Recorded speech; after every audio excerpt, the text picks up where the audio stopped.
Okay, and good evening, Democrats.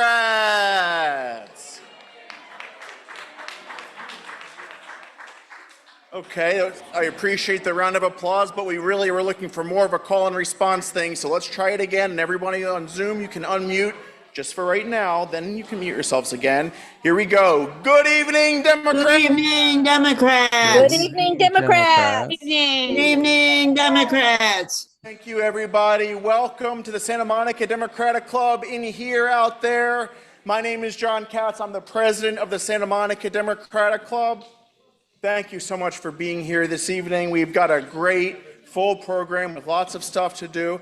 First of all, I wanted to just, little PSA, we have these signs from the city of Santa Monica. There's a handful of them in the back by the welcome table. Santa Monica Neighbors United Against Hate. This is a city initiative, obviously thinking about what's going on at the national level. We don't stand for that kind of bigotry in Santa Monica. And if you want to show your solidarity,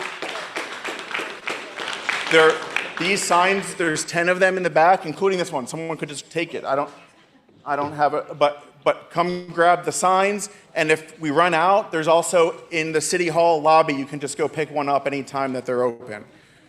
We also have our printed out code of conduct posted in the back. We do want to ask audience members, please not to interject. We asked for questions in advance from our audience, from our membership, and combined them to make sure we touched on all the different topics for our candidates. And we also wanted to make sure that we were able to ask basically the same set of questions to our candidates too. So that's why we don't just take, raised hands from the crowd. But the candidates told me that if you have a question that we didn't ask, you can approach them on their way out after the meeting, and they'd be happy to take your question. I want to give a shout out to our friend of the club, Leslie Bracker, who's right here. And wait until you hear why, because she was the lead organizer for the No Kings rally here in Santa Monica.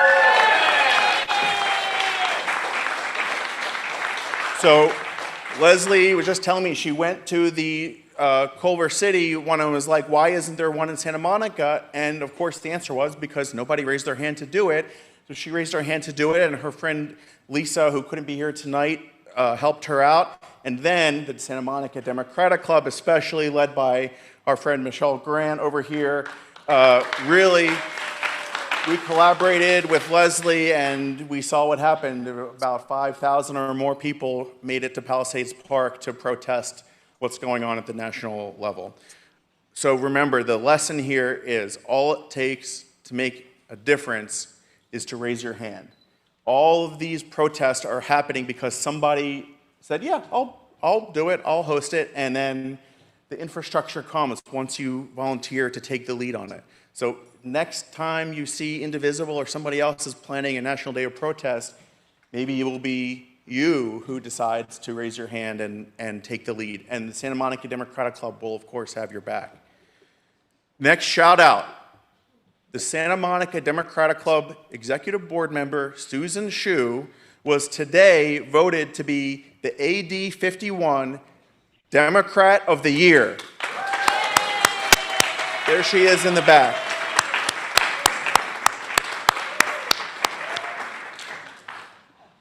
And so along with her male counterpart, Alec White, friend of the club, and they'll be honored at the Roosevelt Awards this fall. And of course, we're so proud. Santa Monica Dems always usually has somebody who gets honored, and we're so pleased that it's Susan, who's done so much work for this club, so much work outside of this club. Many of us have been in her backyard talking to candidates and elected officials and thinking about horrible stuff happening in Washington, D.C. So Susan, thank you so much. You earned it. We're so proud of you. And everybody should honor Susan, Democrat of the Year. Okay, we have a couple of announcements before we get to our guest speakers this evening. First up, our programs VP, Michelle Grant.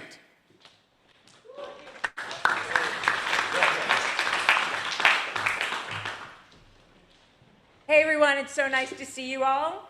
Before I talk about the picnic, I want to give you a save the date. On Sunday, October 19th, there will be a fundraiser magic show with magicians from the Magic Castle. It'll be at 5 p.m. at Illusion Lounge on 4th Street. It's the old Magicopolis, and tickets will be on sale after Labor Day. So October 19th, Sunday, hold the date. As for the picnic, the summer picnic is coming up. It is a barbecue at Clover Park. We will be on Ocean Park Boulevard, that first barbecue area. We have 2 grill masters for our Sunday, August 17th event. It'll go from noon to 3. Our 2 grill masters, Derek Devermont and Hap Henry, we're so excited for them to do this for us. And there will be vegan options, absolutely. So for that, it's very important that you RSVP. Before even tonight, we've had 60 signups.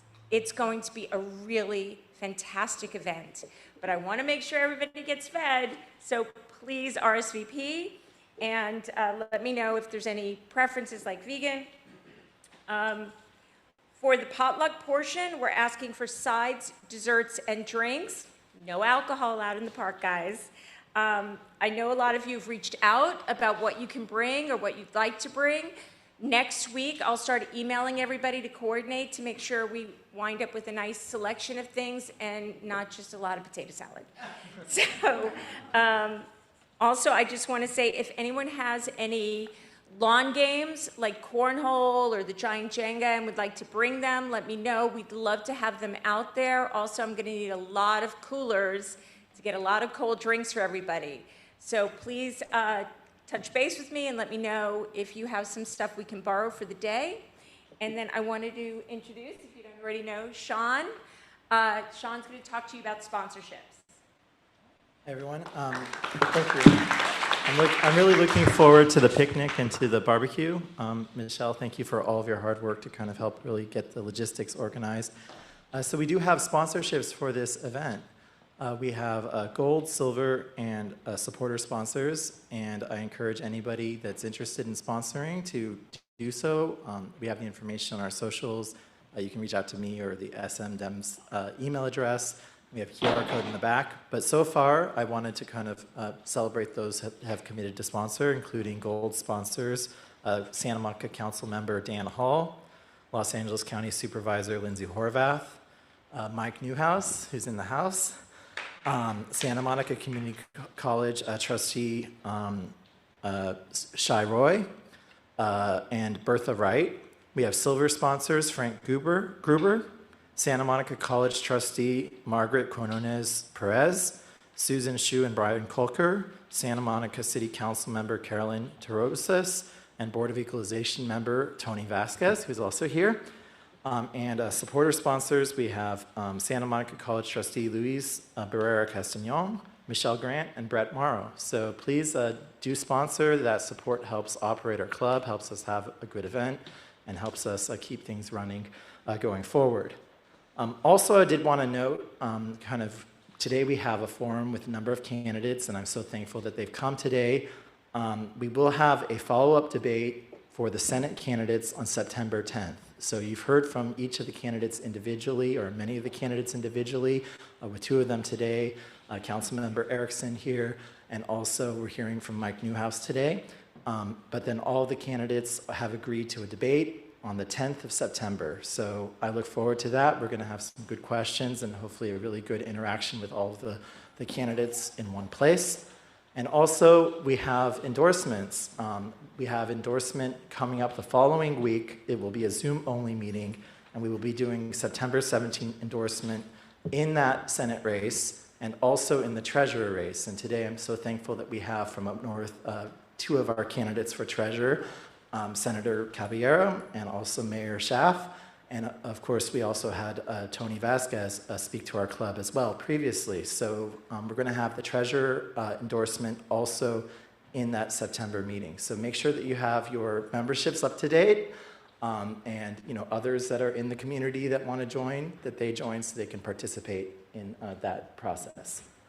All right, I think that's all for me.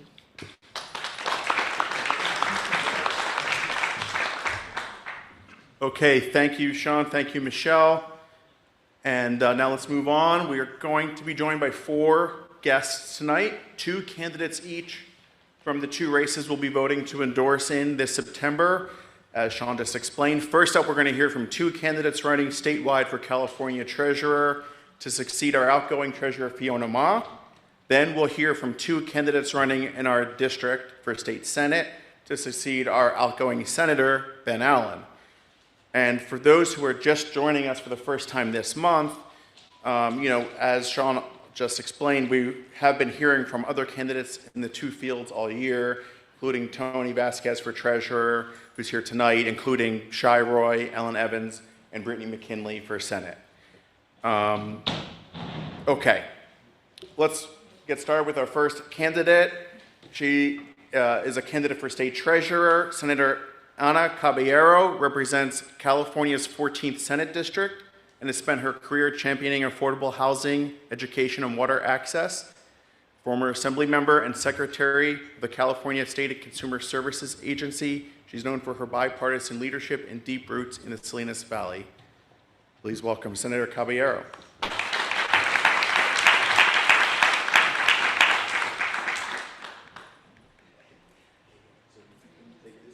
can stand, you can sit, the microphone comes out, it's wireless. Yep. Turn it on for you. Oh, you're good. Great. Great. Well, good evening, everyone.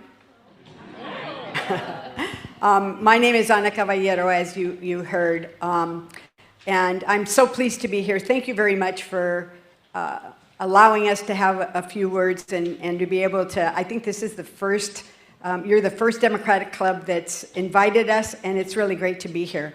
A little bit of, I want to start off very briefly with why the treasurer, and tell you a little bit about myself. Is that I was born to a family of copper miners, and it was a company town. And although I grew up here in Southern California in the foothills, I saw a lot of injustice. When the only employer in town is one company, you have no choice, and you're very isolated out in the desert. You have no choice but to comply with whatever they ask.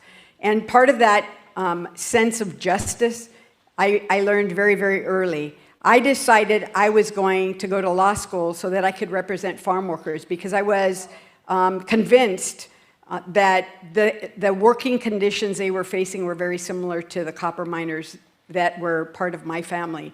And so I came here to UCLA and got hired by California Rural Legal Assistance, thinking I'd spend a few years in rural California and then I'd move back to Southern California. I fell in love with the community, but more importantly, I fell in love with the people, and I recognized that because I had become an attorney to be able to provide legal services to people who never get a chance to see an attorney, and that could fundamentally change, give them options and change their lives, I realized that politically you can do the same thing. We started a Democratic club in Salinas because we had no elected representatives that were Democrat. And what happens is people look around and they see who's organizing, and then they say, you really ought to run for something. And that's how I ended up in politics. Ran a law practice, did criminal defense work for 25 years, and my contribution to the community was working as an elected official, working, as you heard, to improve housing conditions, education for migrant ed students, working to make sure the community was safe. And that led me to Sacramento as well, because the resources were there, and I recognized that I needed to be part of the solution of what was happening statewide. That experience has fundamentally, working as a legislator, but also as a cabinet member for Governor Brown, I learned how government should work, how it can work, and that's what's led me to the treasurer's office. The treasurer makes investments, takes the precious tax dollars that the public pays, and invests them in banks. It's banks that hold the money. And those banks have the opportunity to partner with us to help meet our goals for the state of California, and to help us to to reflect the values that we think are important in the state. And so I'm excited about the Treasurer's Office because those investments need to get made, and there's an opportunity to bring them to the table and have a conversation about what our needs are. The Treasurer also sits on CalPERS and CalSTRS, the biggest retirement funds in the country. They may be in the world. And those retirement funds also should meet the values that the state has. And that is to make investments in companies that are looking out for the best interest of our state. There's a fiduciary duty, no question about it, but also there are investment opportunities, I think, that can reflect our values. The other part that I'm real excited about is that I had a hospital that closed. The only hospital in Madera County. They declared bankruptcy and closed. And it took us 2 years to be able to come up with the resources to be able to get them back working. The challenge is that our healthcare is unevenly accessible to people. It's really hard to get healthcare services in rural California. So the funds that the Treasurer's has for grant making are affordable housing grants, hospital grants, and economic development grants. And I want to make sure that under-resourced communities that need help to be able to stimulate their economy have the opportunity to receive funds and to be able to do the kinds of things that are going to make a difference in the residents, in the amount of money they make and where they end up living. Because if we don't do that, because of climate change, we're going to see a devastation in my district. I represent the counties of Merced, Madera, and Fresno. And because of the lack of water, 1 million acres to 2 million acres will be taken out of production. And if you drive through the Central Valley right now, you will see acres and acres and acres of industrial solar farms, which there's no question we need solar, but if it's at the expense of, or if it takes valuable agricultural land out of production and at the expense of farm workers and truckers and box makers and food processing facilities, all of those people are what generate revenue in my district. For Mendota, Firebaugh, Huron, and San Joaquin. If you've never been through those communities, then you've missed something because they're vibrant, but they're small little farm worker communities, and they don't have any other resources. We need to make sure that we're creating the economic development that will create good jobs. I think we can create green jobs and also protect the environment at the same time. But it's got to be calculated. It's got to be. We have to bring investment into the state of California, and we need to encourage those companies that can develop hydrogen, biogas, carbon capture. All of those are happening in other countries, and we can do it here in the state of California, and those will create good union jobs for the workforce in my district. And so I'm excited about the Treasurer being able to be a part of those discussions and part of the solution to meeting our climate change, but change needs, but also employing workers at the same time. So I'll quit there and see if you have any questions. But thank you again for the opportunity to be here today. It's my honor to be here. Thank you. So thanks, Senator. So you touched on a lot of the issues that we'll get to here. And so the way I want to approach the discussion today, and with Mayor Schaaf after this, is to kind of talk about some of the issues that our club focuses on and prioritizes, and try to see how the Treasurer's office can affect those topics and be a player in those areas. And first and foremost, I think the issue on everybody's mind is, how would you as California Treasurer navigate the present dynamic between the federal government, who's just seemingly intent on punishing Californians? And specifically, how do you balance standing firm on our California values while safeguarding our access to critical federal funding? So I think that the intersection is that the treasurer really deals with the resources that are part of the Treasury. And some of those are federal funds.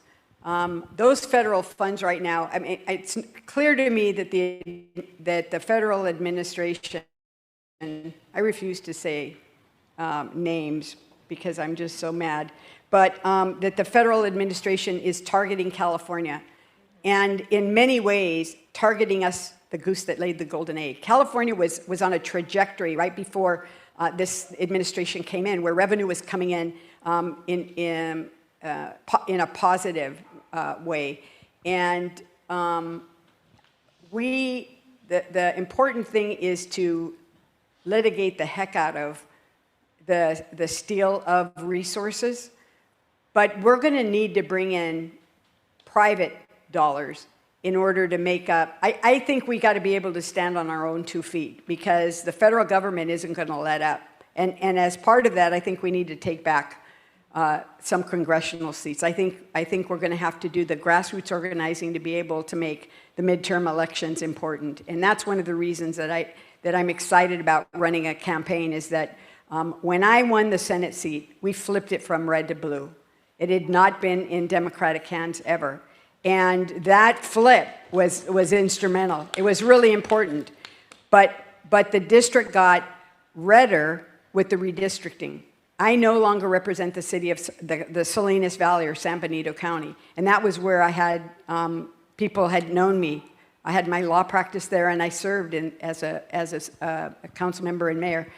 So when it just became Merced, Madera, and Fresno in the Central Valley, it became redder. And we did the grassroots organizing to make sure that people knew they needed to come out to vote in a midterm election. We got to do that work, because if we can stop the president from having the full authority of the federal government, the legislature, then we can make a difference. But it's going to take all of us getting out there. And what I learned in doing our campaigning is that, in particular, Latino votes or immigrant vote very high or higher for president, because they know what a president does. But the off-year elections, the turnout is very low, and that's farm worker communities. That's who's voting. And what we did is we utilized information we received from a demographer that had been doing work in the Valley, and she told us, number one is we called them lazy voters, and she said they're not lazy, it's just that they don't understand how government works. Number one, they don't understand the difference between local government, state government, and federal government, and they don't understand the two-party system. So we did House meetings just like this, where we invited 40 to 50 people that had voted for president but didn't vote in the off-year elections. And we went through a process where I would talk about what I was working on. And then I'd say, we're going to divide into group, put your paper on the wall. I want to hear from you. What are the issues you're concerned about? And it was down and dirty. It was immigration, housing, electrical rates, education. And then I went through and talked about what I was doing in each one of those areas and what the difference was between what Democrats stood for and what Republicans stood for. That made a difference in turnout for the election. And so number one, we got to do that. But number two is I think there's an opportunity to go out and talk about what the treasurer does, and get people interested in understanding that California has resources, that we have resources we can put into their communities, that we need them to participate in the political process so that we're listening to what they need, and that we're going to get back out to them once I win. And it's that interaction between the public that has no clue. What's the difference between the treasurer and the controller? Generally that's a question, right? But I think there's this opportunity to get out and to be active with voters. From a practical perspective, one of the things that I think we have to do is I've had visit from the Japanese government. They're looking at hydrogen production, and they are moving from natural gas to hydrogen. They want partners, and they have investment dollars. The Canadians have shown up, their pension programs. They want to invest in new technology in the state of California. We've got to make it appealable for them to come in, find out what companies are going to be doing the new green technology so that they can make the investments as well. And then finally, CalPERS and CalSTRS has money that they can put into investments.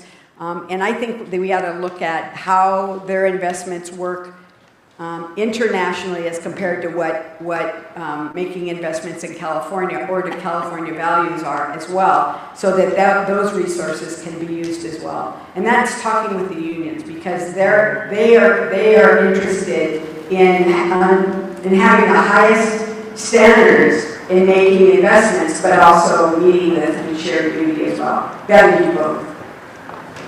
Great, thank you. So the next is about communities like Santa Monica. We're still grappling with the long-term economic impacts of the pandemic and shifting retail patterns and broader changes in cost of living. So as state treasurer, how can you use the tools of that office to support local economic recovery and long-term development in cities like Santa Monica? So thank you for that, I appreciate it. One of the bills that I worked on is we saw the same impacts on retail during the pandemic. I think people realized they didn't really need to show up at a store, that they could do things electronically. And that led to the abandonment of large retail sections. We have more retail in the state of California than we really need. And I know you see it because you see some of the strip malls go through, their major tenants have left, and the malls have lost Sears, Penny's, just a number of stores. So our biggest need is housing. And it's housing for that's affordable, but also housing for middle class people as well. And so the bill that I'm real proud of was a bill that allows those parcels have already been looked at for CEQA, because there's traffic in and traffic out. If you put housing in place of the retail that is abandoned, it provides a way to revitalize the center, but it also provides much needed housing in a place that's not next to somebody's home, because there's a major thoroughfare right there. And so that bill is in effect, and the treasurer has housing for affordable housing, that they're tax credits for affordable housing. And so there's an opportunity to look at that kind of housing and to incentivize either apartment buildings or condos as well, because people want to be able to own something. They want to be able to start, they want to be able to make an investment that they can then pass on to either their children or grandchildren, or to be able to use that equity to buy a business or to move up into a bigger house. So I think there's synergy between laws that we've worked on over the years. Housing is a big issue to me, because there is nothing like seeing a family get a key that's to a unit that's not overcrowded, that they can afford, that first of all, that may belong to them, but second of all, that they can afford to pay for. And we need more of it. There's no question about it. And some of this retail is just not going to come back, especially the bigger sized properties. Thank you. So, similar topic. What can the treasurer do to boost small and minority-owned businesses, creating good jobs in that sector? How can you ensure that these programs reach working-class communities? Really important question. California has one of the most robust small business sectors in the country, and it's women that are leading the state in small business development. We have an opportunity to really take resources that already exist in the state and focus on small business development. There is economic development. There are economic development resources in the Treasurer's office, and I'd look forward to having conversations about what the elements should be for utilizing those funds. It's clear we need to continue to do it in a way that's equitable, so that we're getting economic development all over the state. Great, thank you. Now, thinking about the state's housing affordability crisis, how can you leverage this treasurer's toolkit to solve that crisis and ensuring that we have affordable housing and also market rate housing across the state? Well, the treasurer, as I said, the treasurer does have affordable housing resources. It's clear it's not enough, that we have to do more. But the key here is, because land use is a local government issue, it takes local government having the property zoned and ready to go, so that developers can come in and develop the housing. And the treasurer's tax credits are part of the solution for building the housing, but it's not enough. There are other resources that the state has, and it's combining them in a way to make it more likely that we get the housing that we need. So part of it is that I think it's the community has to speak in one voice. What I've told communities in the past is that a lot of times communities think, well, I'm going to elect you, you get it done. And what I've told people is, I can't get stuff done by myself. I need to make sure there's somebody behind me that is willing to show up and testify at a hearing, or that's willing to say, yes, this is what we want. And so it takes a partnership. In other words, there's potholes that need to get fixed. I don't fix potholes, but I can go with you to the city council and have a conversation with city council members about the need to fix the potholes, and then looking to the state for resources to make that happen. We have safe route to school programs, and that's one of the ways we can fix potholes, is fixing up the street and making it a safer route to for children to be able to walk to school. So it's really it's a participatory democracy that we live in. It's not enough just to elect the right people. It's also to speak as a community that this is a priority and that you want it, and then to come to the treasurer's office and say, we're looking for some support for these projects because they're good for our community. Thank you. So moving to similar thing, but with regard to climate solutions. How do we use the treasurer's office through, whether it's public investment, green bonds, pension fund guidelines, to make sure that we're meeting the energy transition that we need to do in California, despite the efforts by the federal government to go the other direction with it, and make sure that we are meeting our environmental goals? And how do you measure success in this?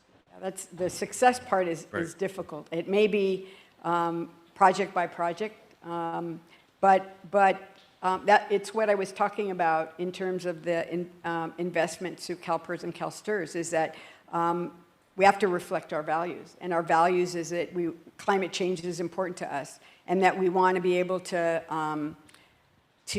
make the investments that are going to make a difference in people's lives here. In the Valley, people don't necessarily talk about climate change. They talk about bad air quality. And the bad air quality comes from, quite frankly, because most of it is created by transportation, meaning cars and diesels and airplanes. A majority of the portion is not created in the Valley. It's created in the bigger cities. It blows in, it's a bowl, and it never blows out. And so the challenge is that there's a lot of particulate matter in the air. Oh, and then, you have nuts that are grown and the trees are shook, and that all that dust is in the air. So people are really struggling with poor health quality related to diseases of the lungs, asthma and COPD and those kinds of things. So when I talk to people in the Valley, I talk about air quality, and I talk about reducing the particulate matter and making sure that we're creating a healthy environment. There's also a spore that lives in the dirt, And once that dirt gets airborne, it lodges in the lungs and can destroy the lungs. It's an infection. That's not technically true, but it is a disease that grows, and it doesn't manifest the same symptoms in every person, and it doesn't kill every person, but it can kill. So this issue is really important. Climate change issues are really important in the valley, but it has to be something that they understand. And what I talk about is improving air quality and making sure that we have the transportation infrastructure to be able to get us around. Because quite frankly, there is no public transport. There's a train that comes down from Sacramento to Bakersfield and goes back, but it comes once a day. Well, and then it goes over to Martinez, and you can't really take it to further north. But my point is that we don't have a robust transportation system. And if you want to get from LA to Bakersfield, you either take a Greyhound bus or you drive a car, and that's it. And if the Grapevine is closed because it's snowing, you're SOL, because you have to take the Greyhound bus. There's no other way to travel. And so we need a robust transportation system, and part of that is to make sure that our policies extend the existing transportation that works really good in the Bay Area but doesn't come to rural California at all. Thank you. So now thinking about something that is everyone's very worried after the big, beautiful bill, whatever you want to call it, that our public health system is at risk. And so the question is, how do we safeguard Medi-Cal funding to make sure that people are going to be able to get the health care that they need? And would you also support preparing the state for an eventual single-payer system? So let me start with that. Sure. That issue is that I absolutely would support a single-payer system, and I've supported it for a long time. So let me tell you what the challenge is with the single-payer, and it's real. We got as close as we could get by covering everyone with Medi-Cal. The number one is the federal government has to agree, because Medicare they have to be willing to put the Medicare money into the pool and let us cover everybody, and not just the person that receives Medicare. And the pension funds, the union pension funds have to agree as well, because right now they cover their members and that's it. And so the challenge is to do a single payer system, you have to create a pool that anybody can use, and you get it if you need it, and you get the medical care if you need it, and if you don't, that's great. And it's got to cover everybody. And so those restrictions, Obamacare tried to move us in that direction, and it's going right back. It's going backwards. And so it's at great risk. But what California did is we said, we're going to cover everybody with Medi-Cal. And we started with the children first and the seniors next. And then there was a gap between 19 and 58 or 59, I believe. And then we covered everybody. And what we found is that we underestimated what it was going to cost us. And we underestimated because people were in such bad health that had never had insurance before, that they got the big things taken care of. The chronic diseases, diabetes, high blood pressure, hypertension, and cancers, and for farm workers, bad knees and bad backs, had to be fixed in order for people to go back to work or to be able to stabilize themselves. And so that's what drove the cost up a lot. But it's expected that if we could have stayed on the same trajectory, that the cost would have come down to a normal level that we spend right now on given the number of people that are covered and the people, the kind of medical services that they need. So it's clear that we absolutely need to cover healthcare for all. That's what we were trying to get, and we stayed away from depending on the federal government. And I have to thank the public, because the MCO tax increase was going to be fundamental, because it passed. I don't remember what proposition it was anymore, but it passed, and it was going to stabilize our hospitals, our clinics, and give higher reimbursement for Medi-Cal coverage. And I'm disappointed that the federal government's going to blow it all up. So we got to be self-sufficient. We've got to figure out how to be able to do single payer without the federal government for right now. And it's going to be tricky. It's going to be tricky, but no question that we need it. Absolutely need it. Thank you. So let's turn to schools and education. School districts across California are struggling with aging infrastructure and rising costs. How would you use your role to support K through 12 school modernization and safe learning environments, especially in under-resourced communities? You know, I don't believe there's resources at the Treasurer's Office to do that, but it may be that there's a partnership that could be developed. I'm into getting people around a table, having conversations about what the needs are. One of the challenges I think we have is that there's declining enrollment, and the declining enrollment hits different communities different. And what we've tried to do is to level out what the school district gets so they don't get any less because there's fewer students. But it's not sustainable in the long run. And so there are many schools that have closed, and there are lots of school sites where they're not using the property. And I've encouraged the schools to build housing. If they're not ever going to open that school, it's a place where housing might be appropriate. But every community has to look at those facilities to determine whether that's a good idea. And there may be ways to be able to take that property.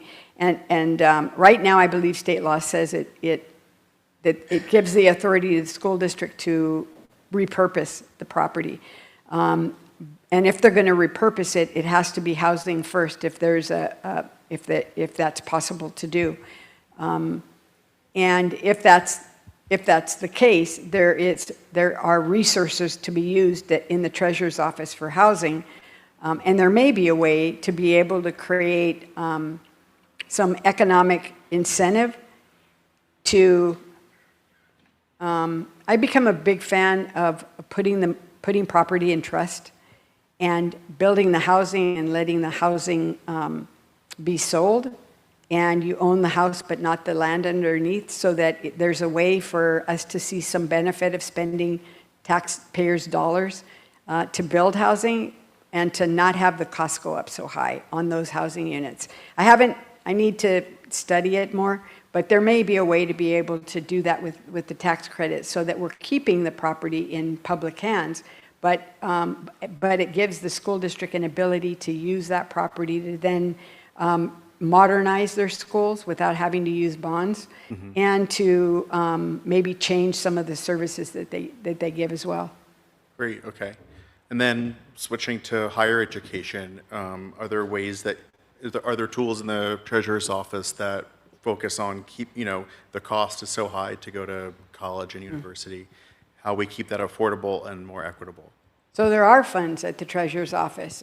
There are funds, and I apologize, I don't remember the names of the funds right off the top of my head, but there was a fund created and the state put up some money for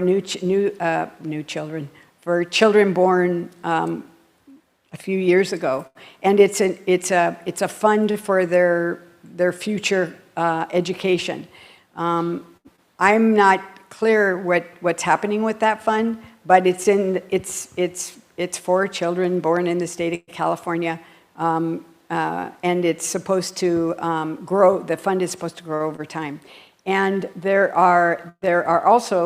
a fund also for individuals that are working that don't have a retirement.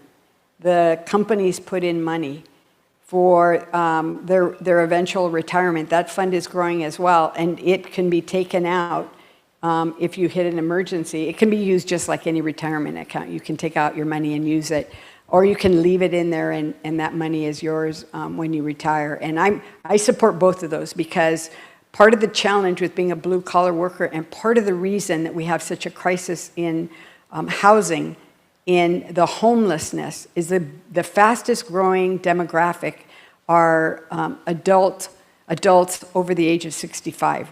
to end up homeless at 65 is just appalling.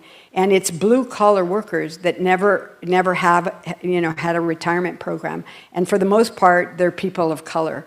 And so it's people who have worked in really stressful, tough jobs, and there's no retirement. Something happens in their life. Somebody gets sick and ends up in the hospital, or they get evicted from housing they can't afford anymore, and they end up on the streets. So we've got to do a better job of helping to prepare funds that are available for people to be able to keep themselves from becoming homeless and then being targets because they're elderly, they're targets on the street. Okay, thanks. So sort of closing here, but thinking big picture, we're seeing Governor Newsom respond, having to be very dynamic in his response to the federal administration. There's constantly new progressive priorities and new ideas being put forward. So in considering how we reconcile the new progressive priorities with our fiscal constraints as a state, are there specific reforms or strategies that you're planning to take into the office, creating the roundtable, working with the new governor, working with Controller Cohen and the other players in order to ensure that we can fund the priority programs that we're going to have to develop to respond to the loss of funds from the federal, to come up with new progressive ideas that we come up with from the new governor without having to cut essential services or other, cutbacks? So I think that's a great idea. It's something that that's right up my alley. It's exactly what I end up doing when I'm trying to figure out what the solution might be. I don't have all the ideas. I don't pretend to, but I listen very carefully, and I'd be more than willing to convene a group and to work with the governor and the controller, and the Department of Finance as well. The Department of Finance is a control agency, and so in many ways they dictate what money can be spent and how it can be spent once it's in a budget, and it would be important to have them on board as well. So yes, I think that's going to be really critical because it's only been 7 months into this administration, and I think we can see where they're going with it. I will tell you the financial part of it is of concern, but all the social stuff has me just as concerned. I don't want them coming and taking over LA, and I don't want them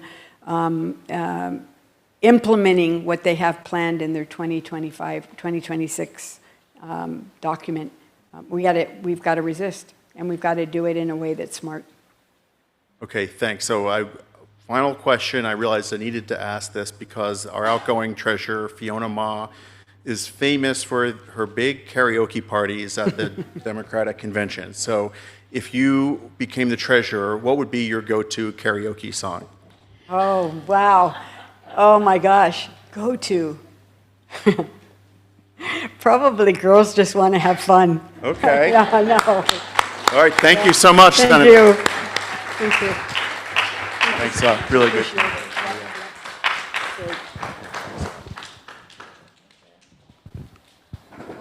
All right, thank you, and we'll move right along to our next speaker. Thank you, Senator.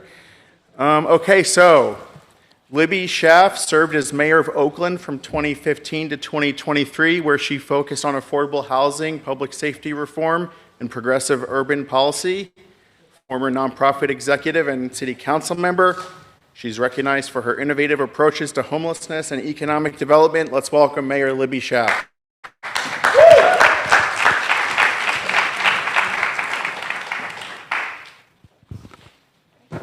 Thanks for having me. Thank you so much. It is awesome to be here. My name is Libby Schaaf. I like to say I'm the recovering mayor of Oakland, California. I finished my term in 2022. And I grew up in Oakland. My dad was a traveling shoe salesman back in the days when every small town had a mom and pop owned shoe store. And our house was full of just left shoes, because he had sample cases that he would drive around. But in his free time, and he was on the road a lot, he worked very hard. He was the hardest working person that I knew, and I hope I don't get verklempt because he just passed away this year. I lost both my parents this year. And, but when he was not on the road, my dad was fascinated with the stock market, and he began investing. And one of the great shames of his life was that he did not have a college degree. And he impressed on me and my sister that education was the most important thing. And so it was such a big deal that when she and I graduated from high school, go Skyline Titans, that my dad was able to present to us a fund that he had just scrapped and saved and put together and invested wisely. And it allowed my sister and I to have great educations. And I have to shout out Loyola Law School because there's an alum in the audience. So I even got the opportunity to go to law school. I am running for mayor, and I spent a year researching what the job does before I decided that this is the work I want to do. And I was the first candidate to declare my candidacy, actually in January of last year. And it is because, as someone who is born and raised in Oakland, was the mayor of a beautiful but struggling city for 8 years, I know that the housing crisis is the existential threat, not just to the California dream, but to the American dream. And the treasurer, as the senator very nicely pointed out, plays a huge role in affordable housing in this state. I am also passionate about climate change. That is something that the treasurer can help finance the infrastructure that we need to both mitigate and adapt to climate change. And then finally, I want to get back to my dad. The treasurer plays a tremendous role in education. I have long been passionate about the power of early savings, early wealth building, to actually close the wealth gap, the racial wealth gap. And that is core to what happens in the treasurer's office.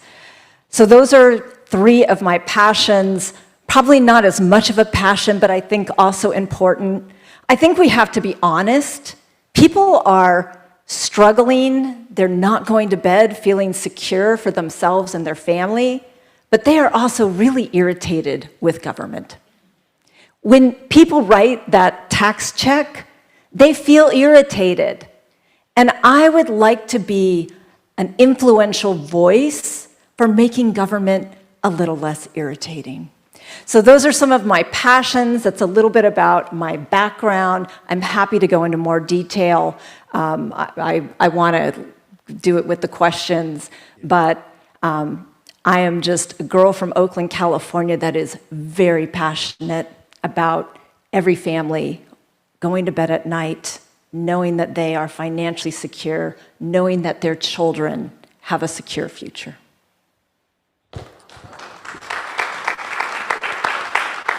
Okay, thank you, Mayor. So, as we know, the federal political landscape is becoming increasingly hostile to our shared California values.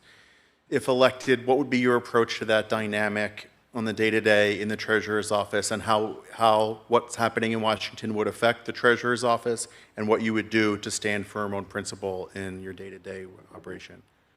I want to recognize and give grace. A lot of my former mayor colleagues actually call me about being really afraid in this moment, really fearing the very real retaliatory and evil spirit, and I will name him, of Donald Trump. And I was tested. I can tell you how I will be because it is how I was. When I was the mayor of Oakland, I received confidential information about a large-scale ICE raid in the Bay Area. Now, I could have said nothing. No one would have ever known. And I will tell you, I went into my immigration community and talked to key leaders, and they were very divided about what I should do. But I made a moral decision to publicly share that information. And I had no idea the retaliation that I would face. Donald Trump tried to put me in jail by name personally for months. I had to get an actual legal defense team. I have video footage of him leading a rally of people chanting, "Lock her up." And they weren't talking about Hillary Clinton. They were talking about me. I had a Republican Congress member, Stephen King, not the horror writer, but maybe he could have been, introduce, this is not the congressional law that I wish was named after me, but literally he introduced the Libby Schaaf Act in Congress to put me and others like me in jail. I was called by Thomas Homan a gang lookout. So I know what it feels like to stand up, and I never backed down. We cannot back down to bullies. And yes, he will threaten retaliation. And in Oakland, yes, they held back some of our funding. We took them to court, and we won every time. So I am very clear about what we need to do. We need to stand in our progressive values. We cannot back down, and we will see you in court, and we have got to make sure that our legal system stands. That is what I am most afraid of in this moment as we are defending democracy. Thank you. So, okay. We talked a little bit about the cities like Santa Monica that are feeling economic aftershocks of COVID and the retail disruption and other factors.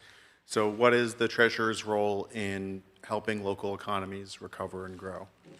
If I may, I want to just mention a fun connection that I have with Santa Monica. Yeah. When I was at Loyola Law School, my favorite job, and I felt very honored, I was hired as a research assistant by Bob Myers, who actually wrote Santa Monica's very famous rent control law.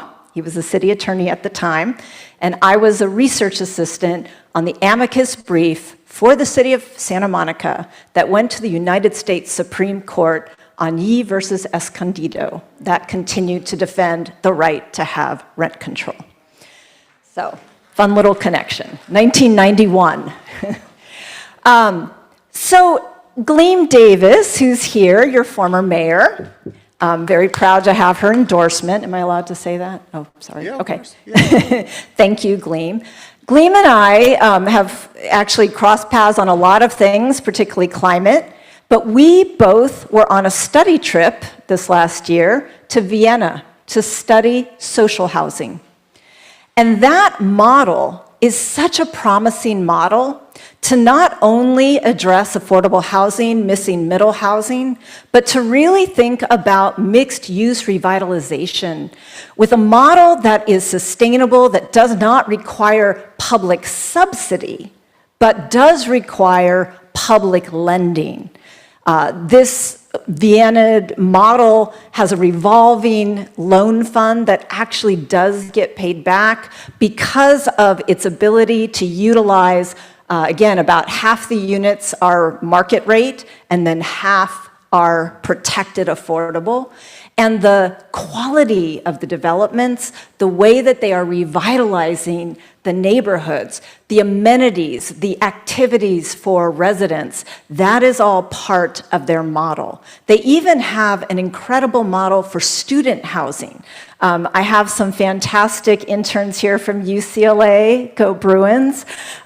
Wouldn't you like a little bit more affordable student housing? It has become a huge, I know you're going to ask me later about education, but we have huge numbers of college students who are homeless because we are not addressing housing for so many people in this state. And so I think that this model, which is a unique way of financing, but also a different vision for utilizing mixed income, mixed use development, is something that the treasurer could really lean into as far as creating financing tools, as well as technical assistance for communities that want to try that path towards revitalization.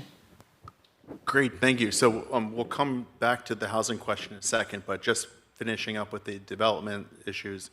Is there any other steps for small businesses, people of color owned businesses that can specifically help to revitalize that section of the economy? I agree with what the senator said, that we are seeing a shift in what our different uses are going to be, and that we have to really work with our small businesses to find different models. I think we're seeing more neighborhood-based businesses take off, and that we haven't always created the financing tools that support that model. The other opportunity that the Treasurer's Office has, and I think that actually traditionally the Treasurer's done a pretty good job, is ensuring that investment and financial service opportunities with the Treasurer's Office are available to historically excluded people that are trying to get entry into this very, very important field. So that's another small business opportunity that the treasurer can have. And then these types of, the other thing that I think the treasurer can help is tools like business improvement districts, different types of value capture financing, like tax increment financing, like special districts. Those types of tools are things that the treasurer can help different communities create in ways that meet their need, not a one-size-fits-all. Got it. Okay. So let's come back to affordable housing, which you identified in the opening statement as one of the key issues, and it's also been part of your biography in Oakland. You talked about the Vienna model. We were grateful that Gleam was able to join you. We wish that more of her colleagues could have, but that's a story for another day. Let's hear about your approach to affordable housing, and how we create the funding to do that. Well, the Treasurer's Office controls one of the most powerful financing tools for deeply affordable housing, and that is the federal tax credit. Ironically, it is one of the only good things about the big, beautiful abomination, which is that we actually will be getting more federal tax credits in a way that will very much benefit California. But one thing I learned as the mayor of Oakland is never let yourself be limited just by your authority, just by the programs that are within your office. That so much of what I was able to get done as a mayor was through partnerships and just by using your voice, being an influence. In Oakland, the mayor has no jurisdiction whatsoever around education, but I hope you heard it is my passion. And I got tremendous things done around education in Oakland through the Oakland Promise. The same is true with the Treasurer's Office. The tax increment financing and the bond programs that the Treasurer runs has been producing between 10 and 20,000 units of affordable protected housing a year. But there's actually 16 different funding programs that is run on the administrative side of the state of California under the governor's control. Those different funding programs are creating huge cost increases, huge inefficiencies, and huge delays in getting housing built. And I do want to commend the legislature that just approved a potential reorganization of those different programs to consolidate them. Each different funding program adds $20,000 per unit to an affordable housing project. So not only am I going to be a voice to consolidate those programs, use a single application, create certainty around the financial awards, but also to coordinate that completely seamlessly with the Treasurer's program in giving out those tax increment dollars. And that will show huge savings. I believe that in a very small amount of time, as treasurer, I can double the number of homes that we are producing that are affordable for Californians every year. Great, thank you. So as we touched on earlier, the treasurer plays a big role in climate investment. How would you use the financial levers of your office, whether it's green bonds or pension fund guidelines, to direct clean energy goals of the state? For the last few years, I've been sitting on the Green Bond Market Development Committee committee for the state of California.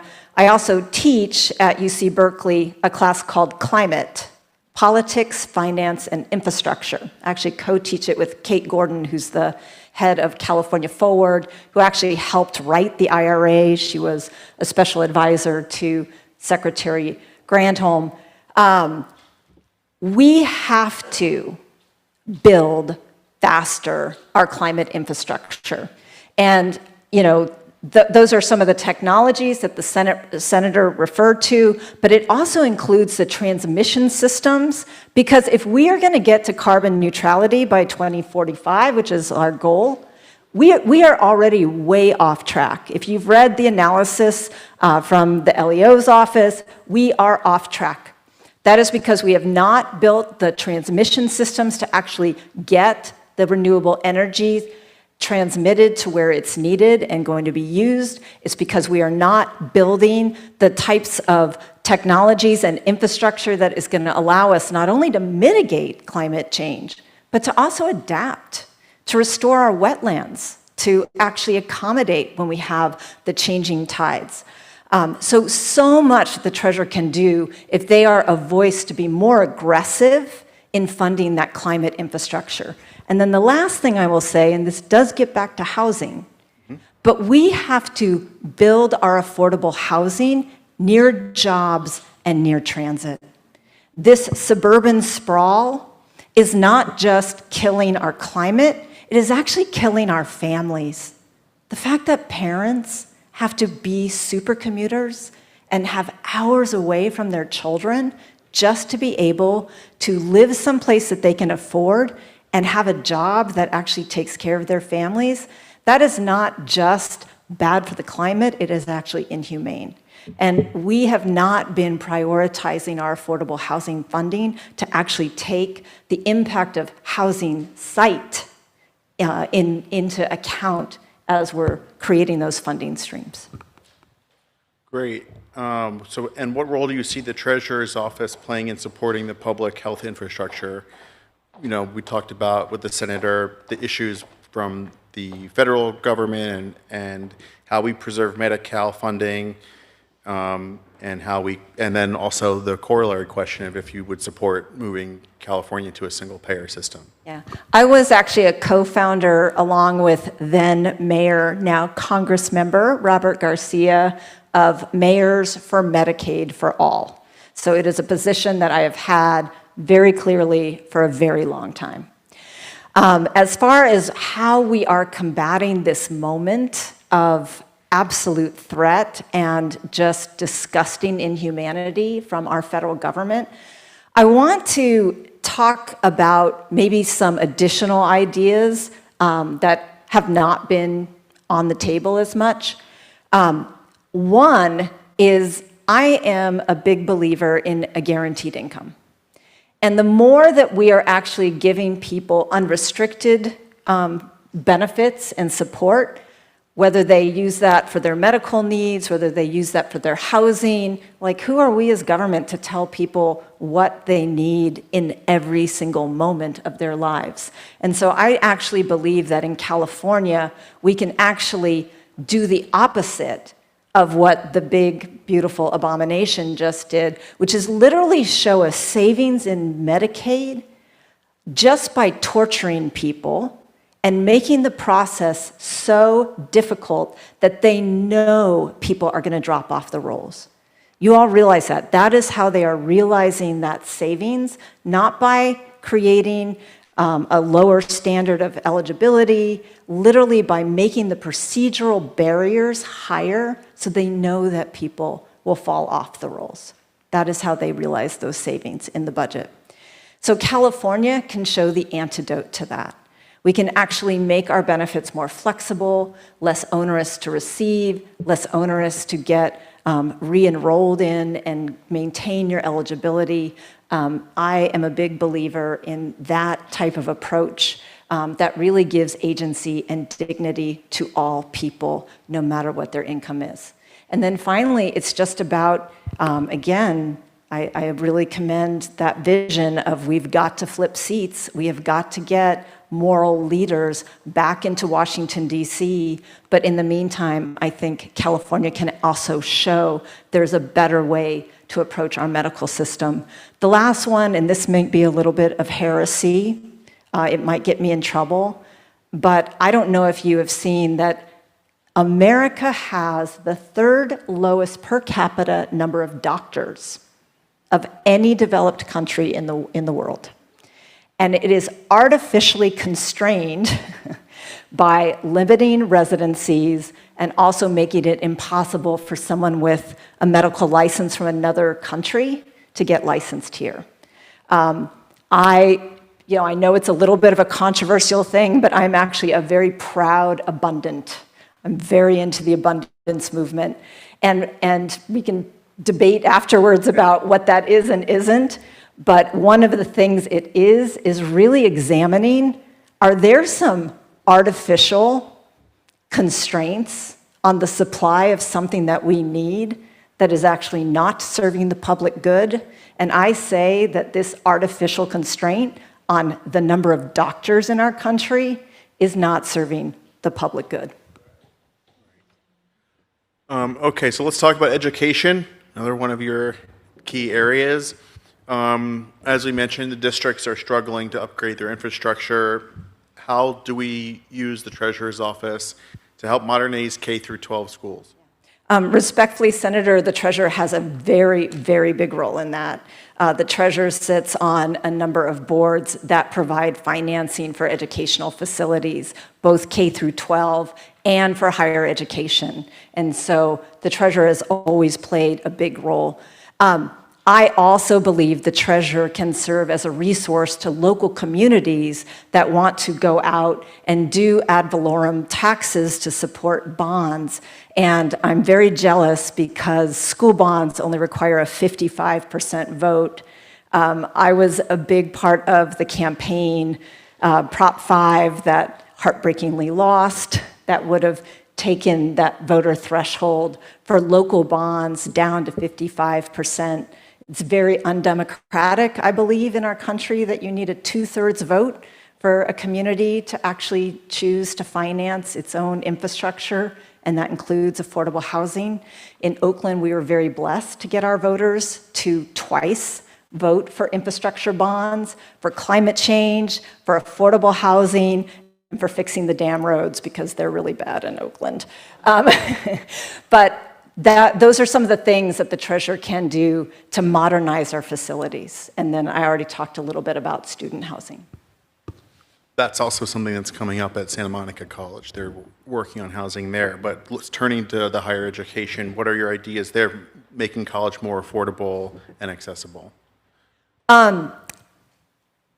When I was the mayor of Oakland 10 years ago, I launched the Oakland Promise, and it has been nationally recognized as just a model cradle-to-career system that begins with giving the babies of Medi-Cal-eligible moms a $500 college savings account at birth.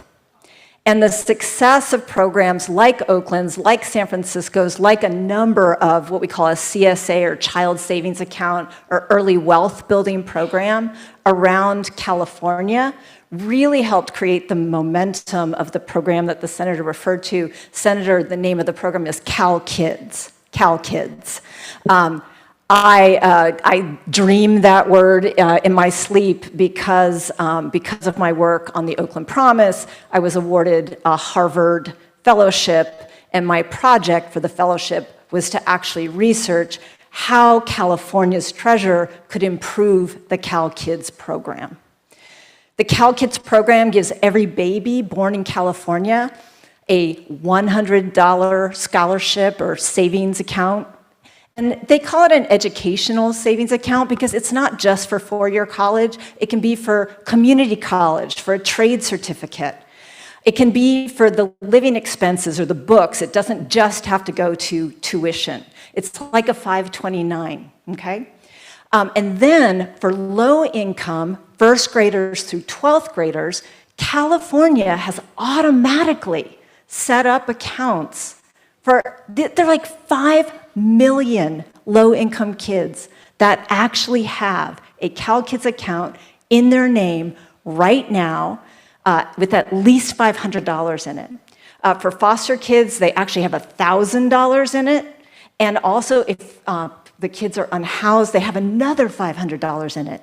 And the treasurer, through the Scholar Share Investment Board, is actually investing those funds, so they're growing, they're earning interest. I have my interns here from UCLA, and I'm having them do like Marshall Gans style organizing, and they're going out and asking their friends about like, have you ever heard of the treasurer? Do you know what they do? And they've been asking their friends, have you ever heard of Cal Kids?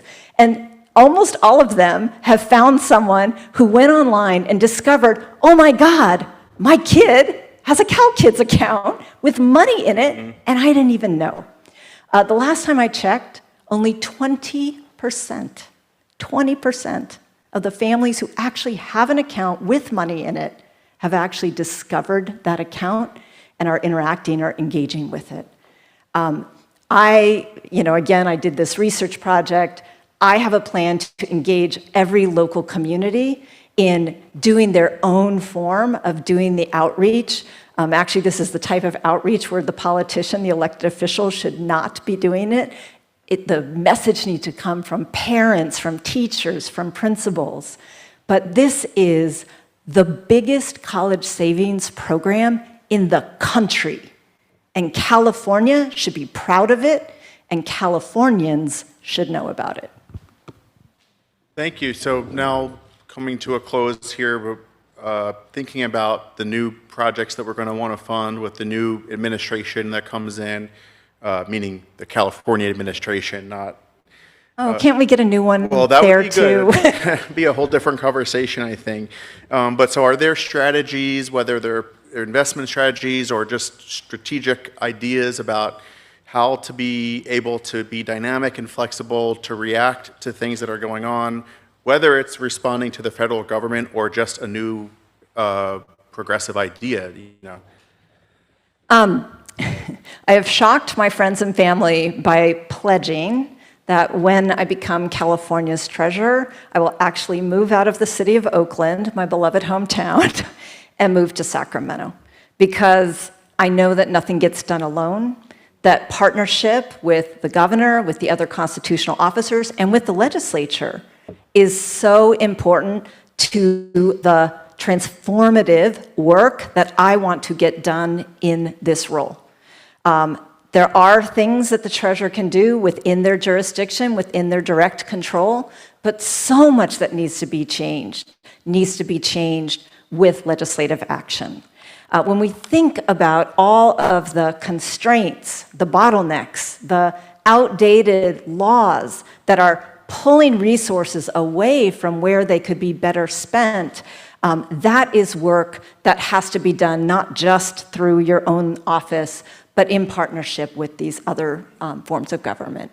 And so that is, my pledge. I will not just do the work of the treasurer, although, like I said, I've spent a lot of time researching exactly what the treasurer does and can do, but to really take that knowledge, take the passion, and frankly, take the pain that I witnessed every day as the mayor of a city like Oakland, and take that wisdom and translate it into action and change and new policies, so that Californians can feel a whole lot better about their futures. Thank you. And finally, the karaoke question. Everyone wants to know if you go to the Democratic convention and host a karaoke party, what's your go-to song going to be? God, and I had time to think about it. I had the advantage of going second. God, my horrible answer is Blow the Whistle, because I just have Too Short on my mind, and I'm from Oakland. But that is probably that's not rated PG. It's not rated PG. It's a little misogynistic, too. I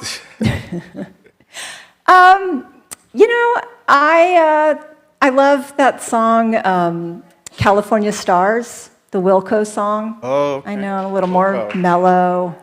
I love that song. How about that? So we can dream under California stars. Perfect. All right, that's my karaoke Okay, great. song. Thank you so much. Thank Mayor. you so much. Thank you so much. right, so thank you to both candidates for treasurer, and of course, Board Member Vasquez in the back also running in that seat, and we'll have a good time voting on that in a couple months. We're going to move on to a couple of candidates running for state senate, but first, we're going to finish up some business from last month that we didn't get to conclude. So we're going to very quickly have a vote on a couple pieces of legislation. So please welcome our Legislative Vice President, Isabel Story. Hey everybody, so most of you who were here last month heard about these in detail. I'm going to quickly recap, and the reason we're voting tonight is we were made aware that by our bylaws we need to give 10 days notice before that vote. So we took it as advisory last month, but we're having the official vote tonight on these two bills. They're both in response to all these immigration raids that have been happening in our area and throughout California, where we have these masked people jumping out of cars, not identifying themselves, and just kind of indiscriminately grabbing people in Home Depot parking lots, car washes, and so on. So some of our legislators have come up with bills that they are pushing through on an urgency basis, which means that if they're voted in, they'll take effect right away. So the two bills are SB 627, which is familiarly known as the No Secret Police Act, but it basically says that any law enforcement, whether it's local or federal, may not wear face coverings while they're performing their duties. The other one is SB 805, which is known as No Vigilantes Act, and it basically says that any law enforcement, again, no matter what status, local, federal, so on, must display proper identification, either name or badge number. They are also empowered to request identification if there is someone like, these masked people grabbing someone. Our local police could ask them, well, we need you to identify yourself. And the third point of that bill is it also prohibits bounty hunters from doing immigration enforcement. So these are the two bills, SB 627, SB 805, and I am asking for a vote for our club to endorse these two bills. So, and I'm putting it on a consent calendar unless someone wants to pull one and to discuss further.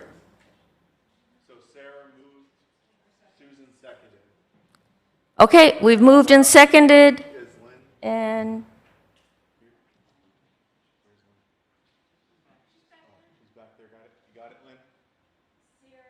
Sarah Roos moved it, and Sarah, R-O-O-S. and Susan Chu seconded. Okay, that was quick. All right, it's moved and seconded. So please raise your hands, either virtually or in person, if you would like to endorse these two bills. Okay, all in favor? Aye. Oh, do we not have to count? We'll do a voice vote unless Oh, there's voice vote for now, unless it okay. seemed to be too hard to count. So now, Okay. all opposed? Okay, any abstentions? Here we go. Okay, there we go. Thank you, everybody. We've already written a letter on behalf of the board, which we were empowered to do, but now I can submit letters to the legislature on behalf of the whole club, telling them that we have endorsed these bills, and because there are urgency clauses, they are harder to pass. It needs a 2/3 vote, but hopefully we'll be able to get that. Thank you.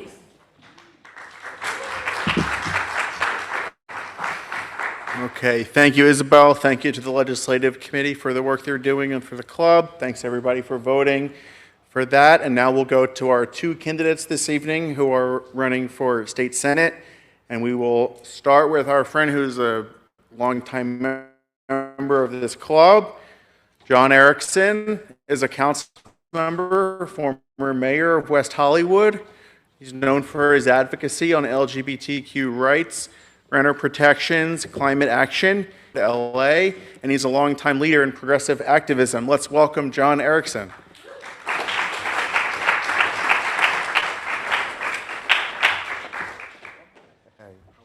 All right, man. Oh. I love how it's like a literal hot seat. Yeah. If you wanted it. Yeah, if you sit down. No. We'll stretch these legs. Okay, so why don't you, let's start with the basics. Tell us about your background, your time on city council, what your top priorities are for Senate. Of course.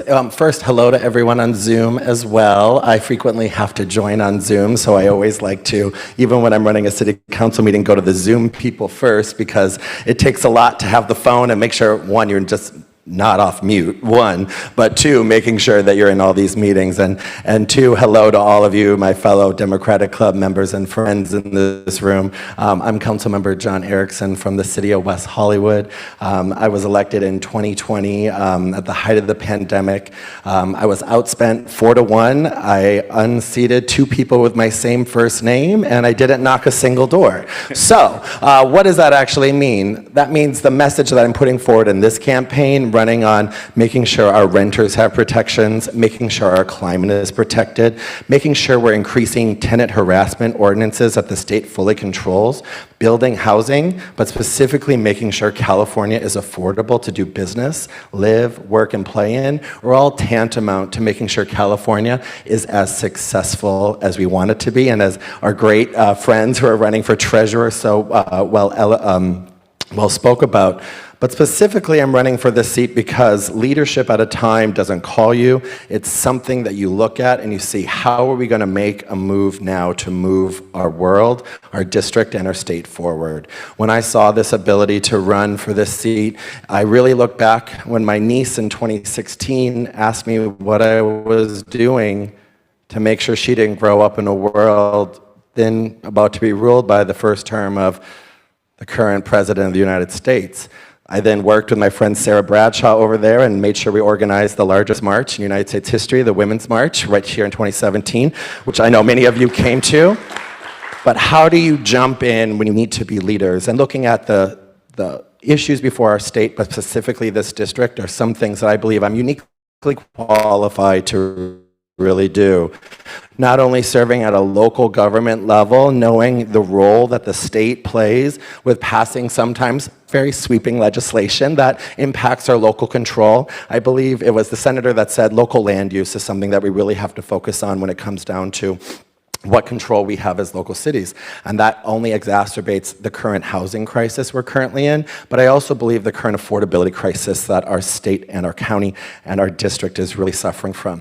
When we look at climate protections, I'm a proud board member of the Clean Power Alliance, where I got to serve with my good friend and also who's endorsed this campaign, former Mayor Gleam Davis, but to make sure we're building up climate resilient policies to combat the different narratives that SCE may try to charge you or other public utilities, to make sure people have other options when they want to support green energy.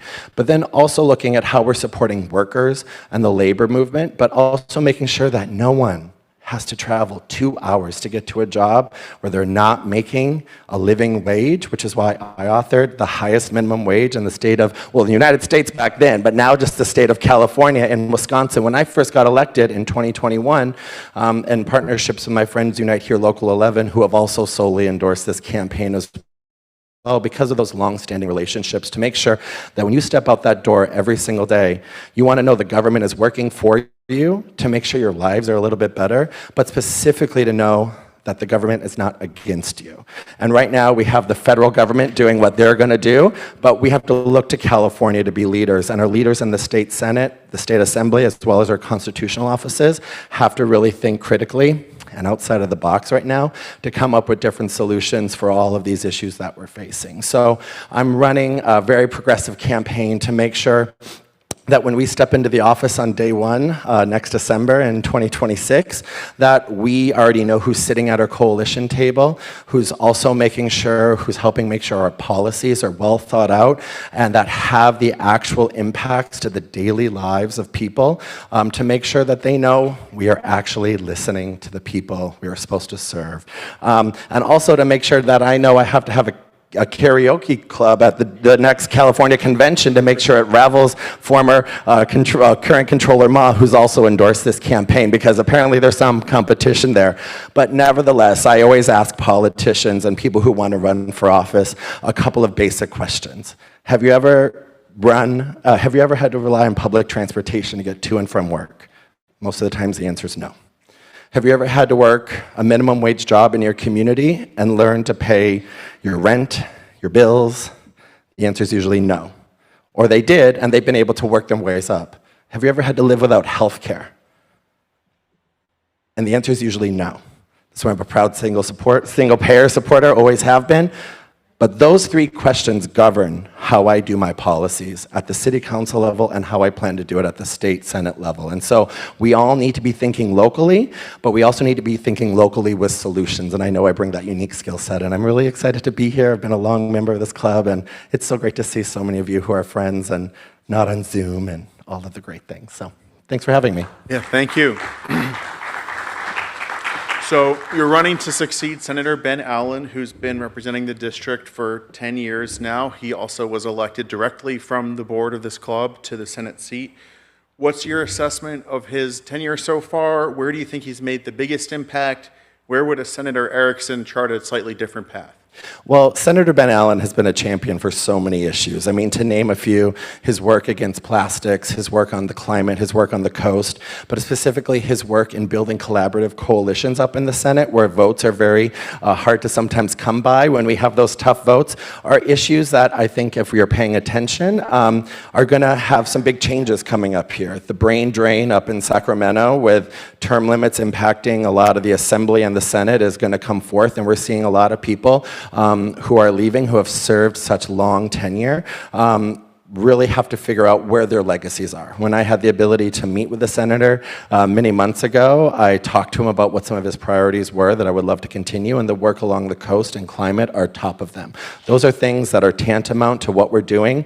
I have asthma. I actually just took a hit right before of my inhaler here, because the air that we have to deal with across the district, across California, is just getting worse and worse. And it's why when I worked as vice president of Planned Parenthood Los Angeles for a number of years, it was no different why COVID was impacting people with different air quality measurements in areas that were historically underrepresented with resources from the state and so on. And so I really commend him for his work on the climate and everything that he's done. You know, I do disagree with my colleague on a number of housing priorities. I am a pro-housing person, and we cannot address the affordability crisis of our time if we do not look at housing jurisdictionally. That's something I did in West Hollywood by authoring our own streamlining items, so the state didn't tell us what to do. We as a city, as a business community, residents, neighborhood groups, all worked together to figure out what was best for us outside of what state law was doing. And really what it wasn't about wasn't about removing voices or making sure big box developments can come in. It was actually government waste and spending at the local level, where people were sitting on permits for years. And what does that mean? The cost of housing goes up, the cost of production goes up, and when it costs more to build an affordable housing unit than it does to build a parking space in Los Angeles and the state of California, we have a serious problem. People don't want to build. People don't want to do business. And so I differ with him on some housing issues, but that is the work that we have to do collaboratively. I'm a renter myself, proud member of the Coalition for Economic Survival, a longtime member of making sure West Hollywood was a city in 1985, but specifically making sure that renters' rights are protected. And when I expanded the tenant harassment protection ordinance in 2022 in West Hollywood, but specifically worked on a number of state laws laws that then issues locally that became state laws, specifically the first ability to actually tackle Costa-Hawkins when we were able to really allow people who were seniors and those living with disabilities who lived in a second-story apartment to move down to the first story. It was our real first chance to finally tackle and chip away at a state law that has long beleaguered rent control cities like West Hollywood or Santa Monica or the 6 other cities throughout the state of California that still have a rent control law. And thank you for making sure you're a research assistant on that law, because as a council member can say, those laws are challenged every day by landlords. And trust me, they are coming up with very creative solutions. And the pandemic almost broke a lot of the rent control laws across the state of California. And so the more that we do to formalize and strengthen those are big positions. And so I have that ability to deliver for renters and to produce housing because the people that are at my table are always those that want to work in coalition. That's why I've done that from Santa Monica to Malibu to West Hollywood to West LA to the South Bay. And that's another piece of the pie that I bring to this as the current vice president of California Contract Cities, which represent 84 of the cities in California and Los Angeles County that deal with contract services. And they have very different approaches to a lot of the legislation, but specifically how we can make sure our cities have a voice in Sacramento. And it takes a coalition to make anything get done. And so I'm really proud to be always one of those leaders and champions. Great, thank you.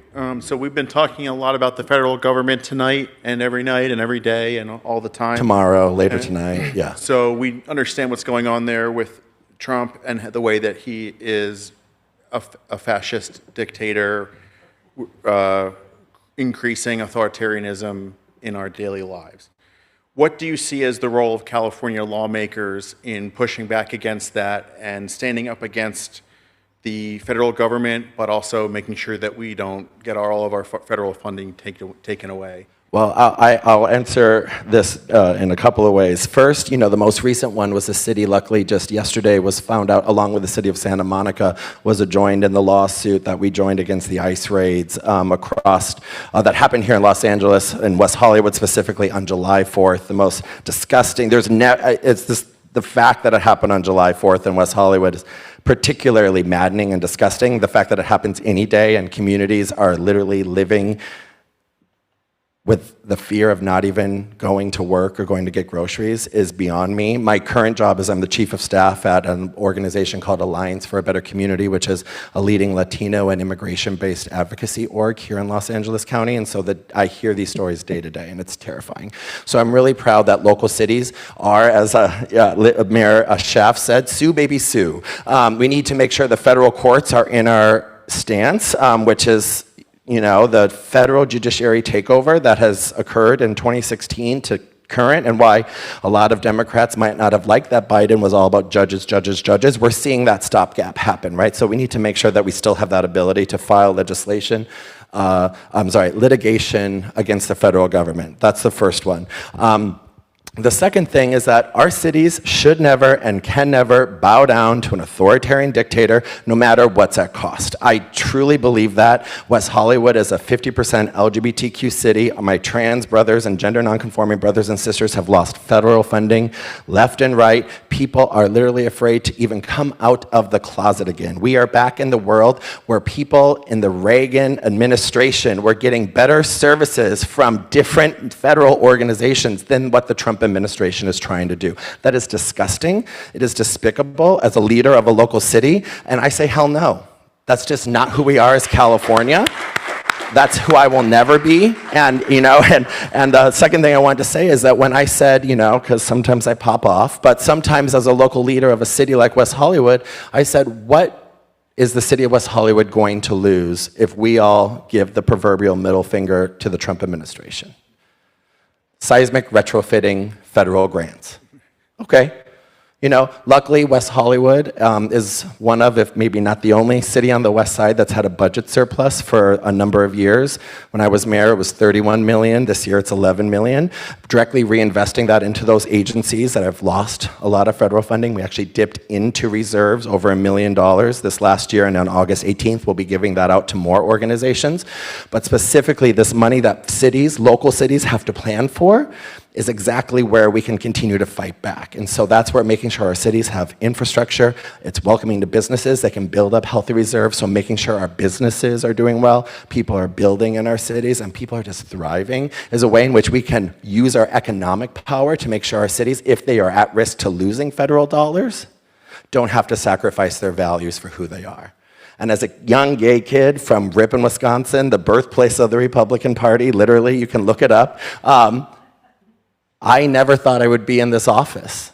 And I never thought I would be an elected official dealing against an authoritarian dictator, not only once, but now twice, right? And so we have to do all that we can to remember who we are.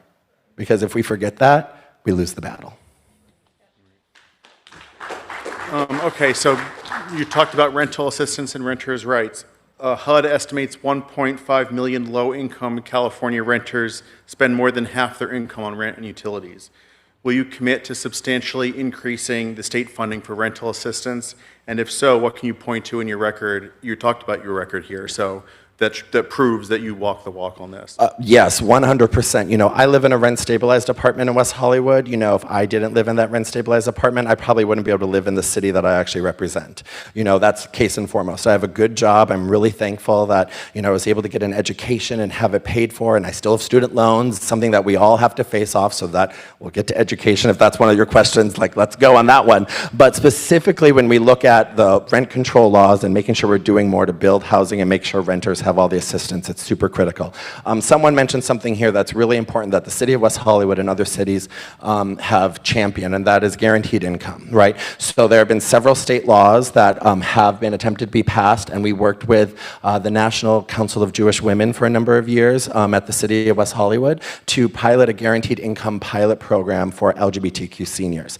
There is, if you follow local government, I know Santa Monica, so you always have your friends that are trying to sue the city. I'll leave them to be nameless. But specifically, you know who they are, but specifically, there is an individual who sued Palm Springs, the city of Palm Springs, for their guaranteed income pilot program. That was for LGBTQ seniors. We were just in the final steps of doing that, so we had to change it. Luckily, based on our demographics, we were able to pretty much get the data we wanted to, but guaranteed income is critical. So how do we utilize those dollars to not only provide rental assistance, but to make it easier for people to live everyday lives? When, during the pandemic, we approved a lot of money, I don't have the exact figure off the top of my head at the moment, as well as rental protections, as well as rent freezes, as allowed by state law due to emergency orders at the time, we were giving money to the landlord to then make sure it was being paid to the renter's bill, right? Those are the workarounds that we should be really looking at fixing. We should not be telling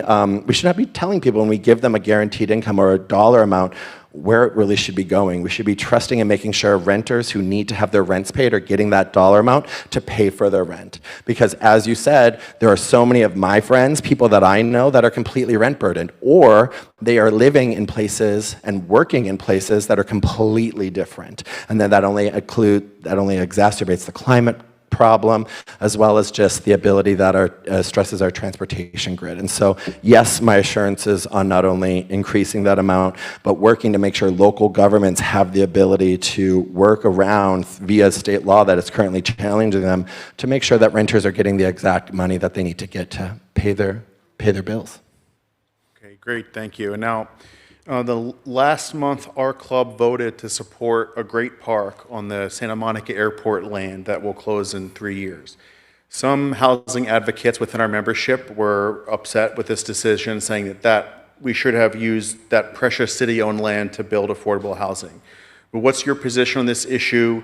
Should there be housing on the airport land, or was the city council right when they voted to dedicate this as a vast public green space? So there is an unwritten rule when you serve in local elected office that you do not mess yourselves in other cities' business if you're not in that city. So I'm going to be very careful with what I say here, because I am not an elected member of the City of Santa Monica Council. I have so much respect for all of them. Many of them, if not all, actually all of them are luckily my friends. I'm very happy to know all of them and work collaboratively with all of them and make sure this club last year unanimously supported the current council to get them into where they needed to go, and I'm really proud to see the progress that they're making. I personally think that to not study housing on the land was a mistake by the council, but specifically, I also have to trust that they know that they could probably fix it later on. Nothing is ever written in stone. I can tell you that as a local elected official. You can change it. I always tell people when they come to the Planning Commission or they're really upset about something right before, I'm like, is it before me yet? No, we've got some time. But I think nothing is harmful in a study or having all the information that is needed. I just think that is the thing that we can use as any type of ammunition to make sure if people don't want housing, why we at least have those answers, right? And specifically, green parks are the best investment any city can always make. Trees, all of the amazingness that park will bring. It's beautiful. This club put out one of the most robust surveys that I had to, well, the city did, but you shared it, that was out there that when I was looking at everything, the city really did think thoughtfully and carefully on a number of the positions that they were going. So I do really commend them. But I think that they could have also studied that. And that's why, there was a little disagreement at the council, but I really do believe that they'll probably get to some middle ground at the end of the day. And I hope they do. Okay, thank you. And just to correct my own record, someone fact-checked me live. The people that were advocating in their position were talking about what you said, having a mix of housing and airport, not purely housing. Mm-hmm. Okay, moving along to climate change. We had these devastating wildfires earlier this year. What policies or initiatives would you prioritize to work on our renewable energy and to make sure we build climate resilience? Yeah, so this is going to, whoever wins this seat for the next 12 years will be dealing with the rebuild the entire time. So that just has to be a lived reality that everyone knows. The fires devastated multiple communities with impacts across the entire region and state. When I was up in Sacramento a few days before the fire, I had seen my friends and colleagues in Malibu and across the region, and they literally had to jump on a plane that day to make sure they got home to respond to their communities, and now they are facing the severe budget shortages, as well as lack of response from the federal government, the hostage that the monies that the federal government is not even giving, first and foremost, to the state, but specifically making sure that what we're doing works with our communities, but make sure that our communities can build back better. This also includes making sure people can rebuild as fast as they can. I know there was there was an executive order issued today around SB9 that some people are upset about. I frankly think that also ADUs are being luckily pushed pretty aggressively right now to meet some of these rebuild demands. So while SB9 might be suspended, the ADU piece that a lot of people have adopted in the Palisades and other areas is moving forward pretty progressively. So that's good to see at least. That's the meat in the middle piece that not every side's going to agree on. And sadly, when no one agrees, it's probably the best solution because that means you can get to a happy middle. It's government speak for you, but if you walk out unhappy out of a meeting, it works. But specifically, I'm looking at the roads and making sure that we are rebuilding, and the state is heavily investing in infrastructure development, and we're working as a state collectively to make sure that not if, but when there's another fire, when we turn on our TVs, we're not seeing Teslas and other cars riddled about the roads and people running down hillsides. We need to invest holistically in water, our lack of water, but our continued need to invest in water to make sure that our fire departments have everything that they need. But specifically, how are we getting actually fire access to a lot of these at-risk fire communities? And then making sure families who are really facing a lot of difficulty, both at the local, statewide, and federal level, can build back. Case in point is if you look at the county and unincorporated county. If you're in the city of LA, in the Pasadena-Altadena area, you have different laws that are impacting how you can rebuild versus if you're in unincorporated LA County that doesn't have the same laws. That's hard for people who are just really trying to get back to living a way of life that they remembered is capable. Second of all, we are going to have to make sure that the threats to climate change from the federal government are taken seriously here local, because we're going to stand up with here locally. I serve on the Santa Monica Bay Restoration Commission, and that is a completely unfunded organization that does a lot of great work to make sure our coastlines and our beautiful wildlife areas are protected. But local cities and the state are going to have to play a bigger role in investing in those areas as we rebuild. But specifically also, we are going to have to start looking at how do we fund offshore wind and other solar capabilities. The ruling that came out, I think the last time this club met, a little bit before then, about Trump's deinvestment of the offshore wind aspect is despicable. But the state's going to have to find out if we can build up and make sure that we're doing that even more so. And that's working with the Clean Power Alliance and other local regional cities, regional bodies and local cities, and making sure that they're doing all that they can to invest in renewable green energy as well. And then also making sure that we're not creating economic deserts when we look at different climate protections and jobs. We have this whole issue where labor and the environmental industry are at odds, but luckily I've been able to always work with and find collaborative solutions to make sure that we are working together to make sure that there is still such a thing as transitioning to a clean energy world, but making sure people aren't losing their good paying jobs at the same time. That is going to be something that we really have to figure out. No one has the right answer right now, but I can tell you that if people who work in these jobs, which have been sadly historically called dirty jobs, leave, they're going to leave to Arizona, Texas, or Nevada, and then they're going to create economic deserts in their communities which have already been underserved for a number of years as a result. And so we need to stop that, because that's a recession none of us want to hit our state or communities that we may not represent. Okay, thanks. So this club has been a longtime supporter of single-payer health care. We've endorsed every version of CalCare that's ever come across. Is universal health care something you support? And also, more than just a vote, is that something you would lead on? Was that like a bill you would carry? Yes, and I've authored a number of resolutions at the City of West Hollywood. The City of West Hollywood has been a long supporter, even before I was there, on single-payer health care. It's tied into a lot of issues that we have talked about already, but not only would be proud to carry that bill, but also something I deeply, deeply believe in, because health care is way too high, and we can talk more about that if you want, but specifically, I look at that inhaler I had to take a hit of after this. If I didn't have insurance, it was $75. If I do have insurance, it's $10. And remember, I have government insurance from the City of West Hollywood, which is pretty good, right? Not everyone is that lucky, because the health insurance market itself is already bastardized to a way in which it favors those that can pay for it. And so that's why when we look at healthcare for all, it's making it affordable and accessible to everyone, because you can have healthcare for everyone, but if people still can't afford it, we can't have a version get through that only adds further burdens onto the pocketbooks of people who are already trying to afford rent, gas, eggs, chicken and rice in my case, because I'm trying to still go to the gym and run for state senate at the same time. But ultimately making sure that we're doing all that we can to think about everyday Californians and how expensive it is to live. And this is an expensive district to live in. Yeah, it really is. Yeah. Okay, so criminal justice is a key concern for voters across the political spectrum, however you come at it. What specific reforms would you champion to make California's criminal justice system more equitable, to support successful reentry?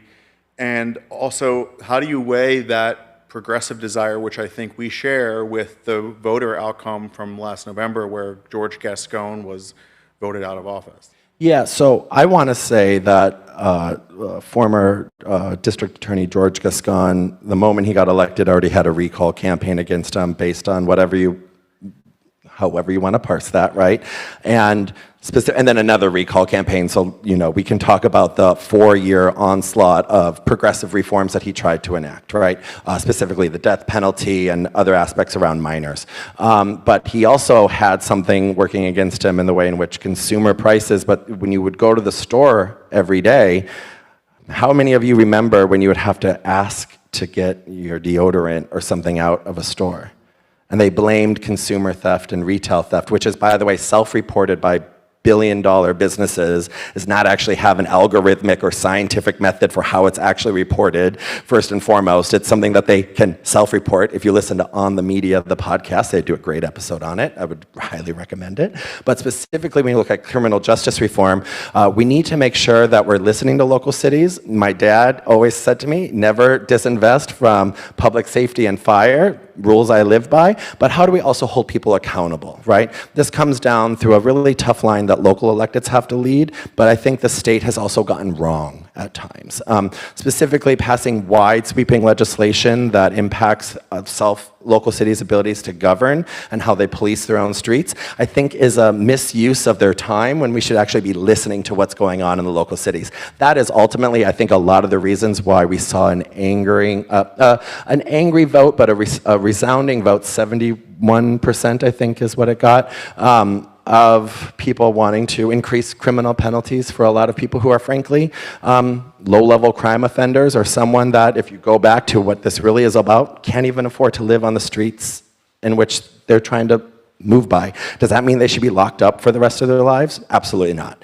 And anyone that would want to sit here and talk about a moral imperative about wanting to lock up an 18-year-old for trying to steal hand soap to someone that's actually an offender who's committed crimes and has a long policy of domestic violence and violence against women and has a gun and the realities of the epidemic of gun violence, and that isn't your case in point in how you're trying to do state law, there is a problem with values and system-oriented judgments that our state has to really look at.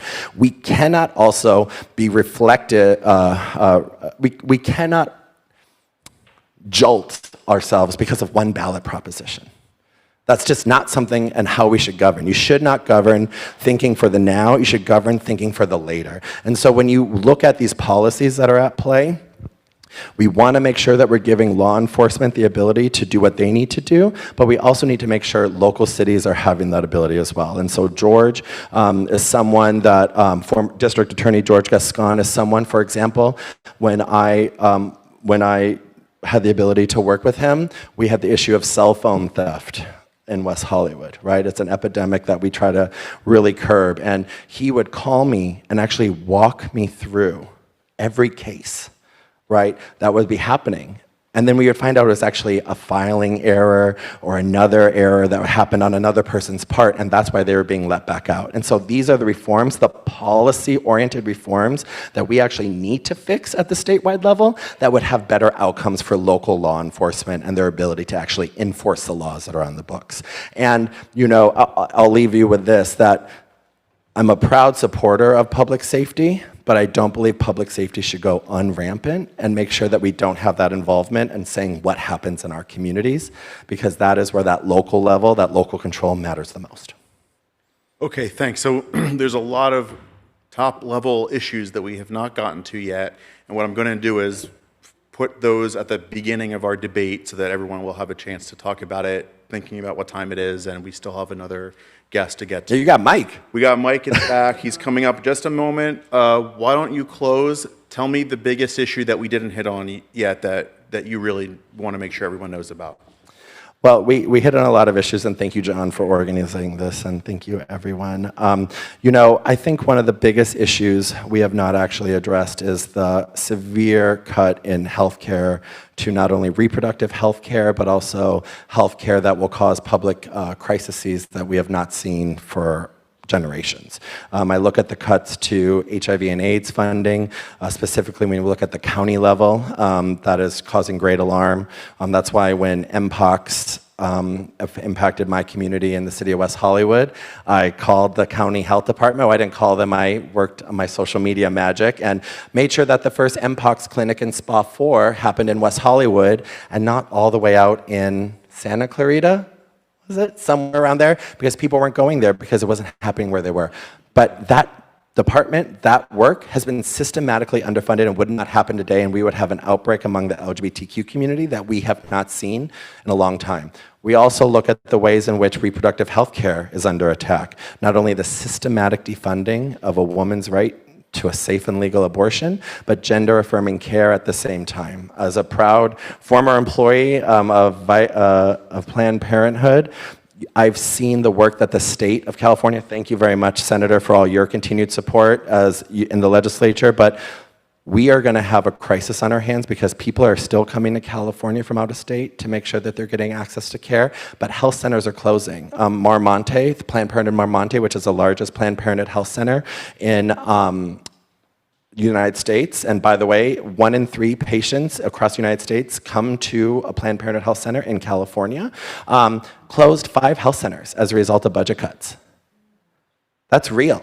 And that is something that I'm really scared about. And so choice, access to choice, and how it's going to the Supreme Court, something that we can talk a little bit about more, is going to be something because the state is going to have to pick up that role because women, communities of color, and we all know defunding places like Planned Parenthood only further exacerbate maternal mortality, which impacts black women and Latino women at higher rates, which is why the stat about doctors is so alarming because they do not have that in the healthcare deserts that we are truly facing in Los Angeles, specifically in other areas of Los Angeles that don't even have maternal care. So one of my biggest issues is around something I would, not only reproductive health, but maternal morbidity that we need to address because it's only going to get worse. So I'm really thankful to be here. And you're not going to ask me my karaoke song?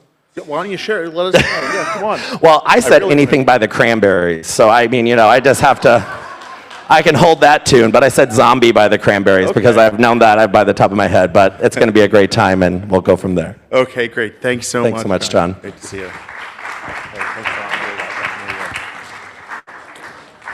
Okay, before we hear from Mike, I just heard an announcement from the chair of the Children's Caucus is with us, Sarah Roos, and she let me know that on September 13th at 9 a.m. there will be a State Superintendent of Public Instruction debate or forum hosted by the caucus, so we'll find out more information about that. You can talk to Sarah if you want to know. Of course, we'll be having some of the candidates come through this fall. I know we booked Nichelle Henderson already, and more candidates from that field will be coming through soon. Okay, let's get to our last candidate of the evening. Lock the door. Nobody's allowed to leave. Mike Newhouse is an attorney, a small business owner, former LA City Planning Commissioner, former president of the Venice Neighborhood Council, and get this, former legislative co-chair at the West LA Democratic Club, along with Sue Himmelrich. And he's the only candidate in the race who marched with our club in the Santa Monica 4th of July parade earlier this month. Let's welcome Mike Newhouse.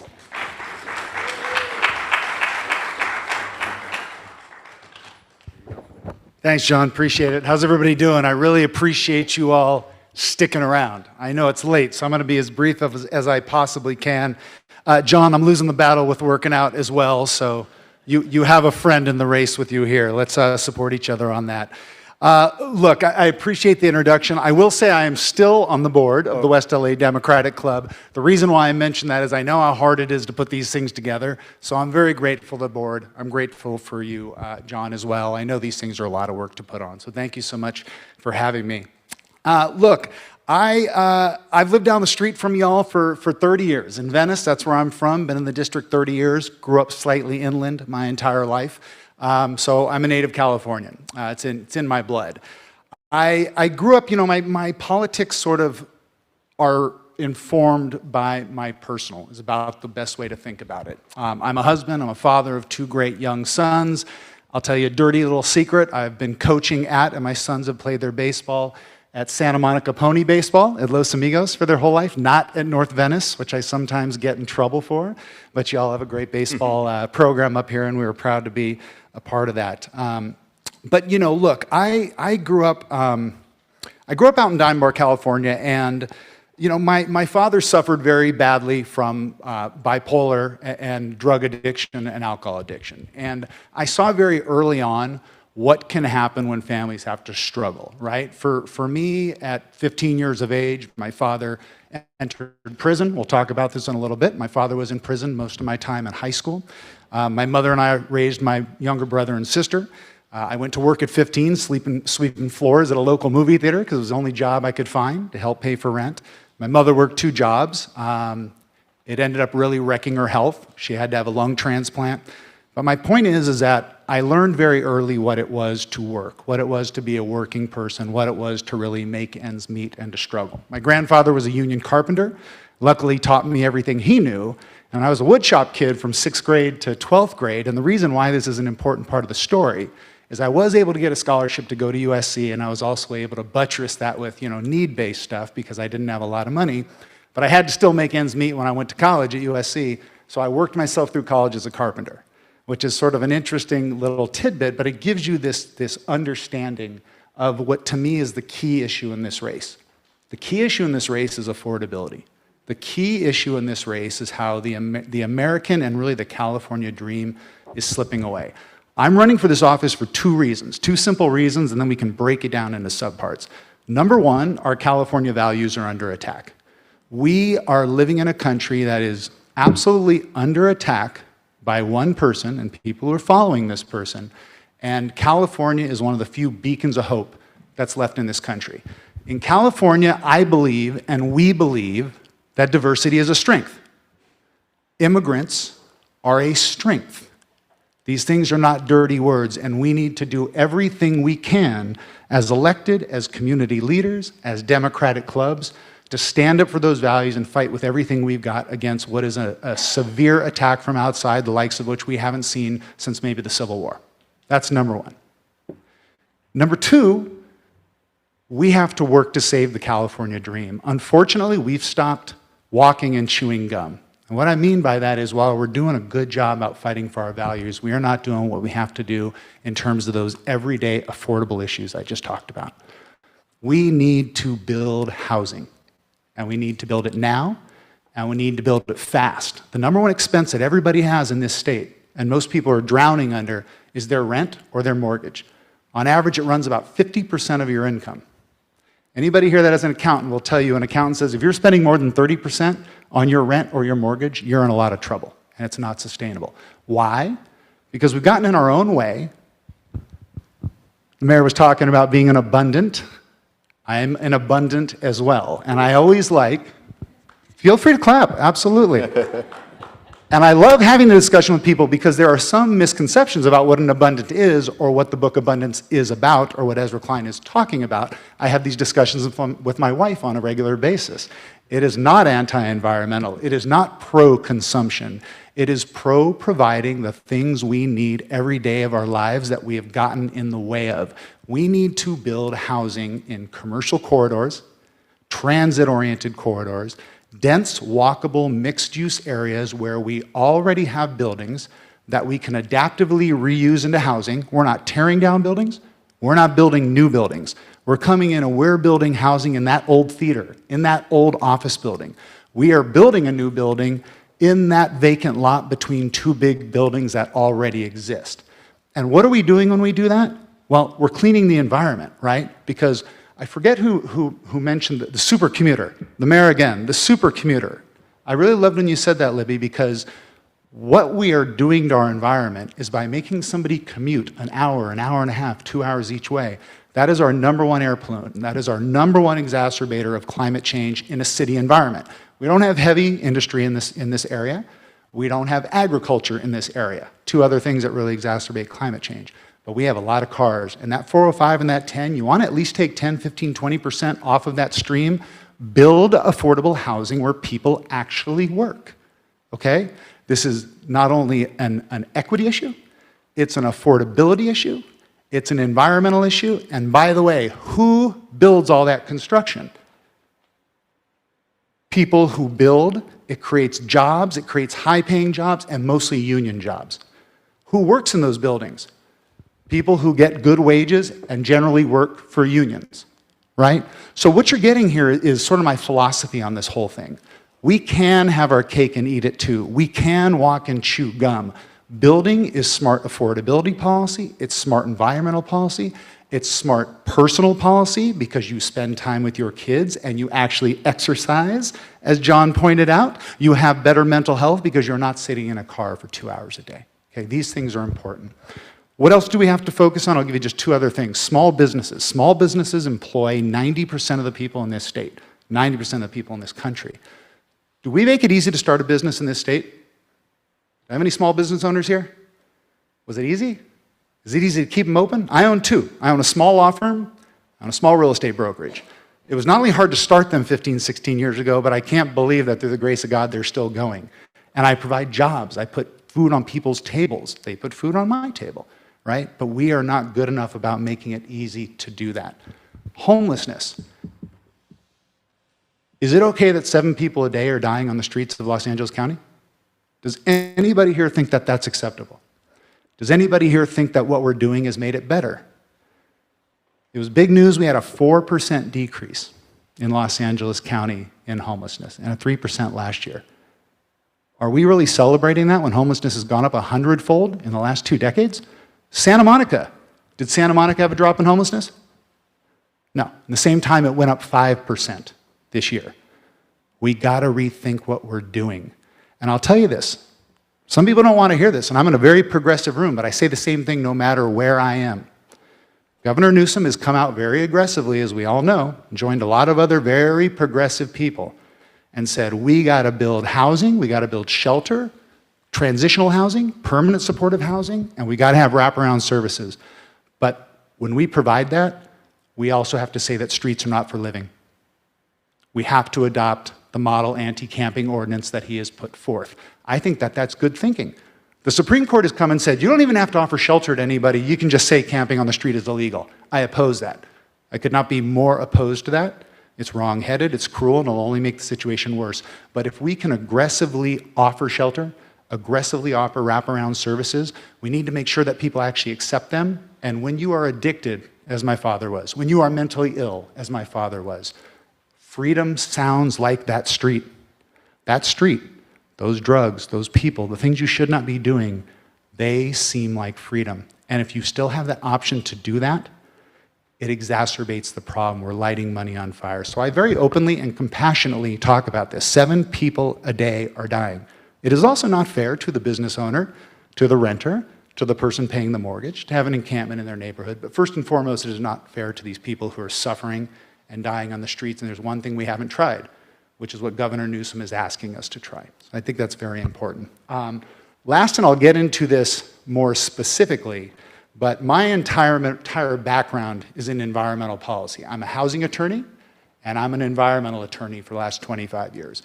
My degree in undergraduate is environmental sciences. My law degree is in natural resource management. I often joke, and Marcia and Suzanne know me very well over there, and have been friends for a very long time, and we've worked on Biona together for a long time.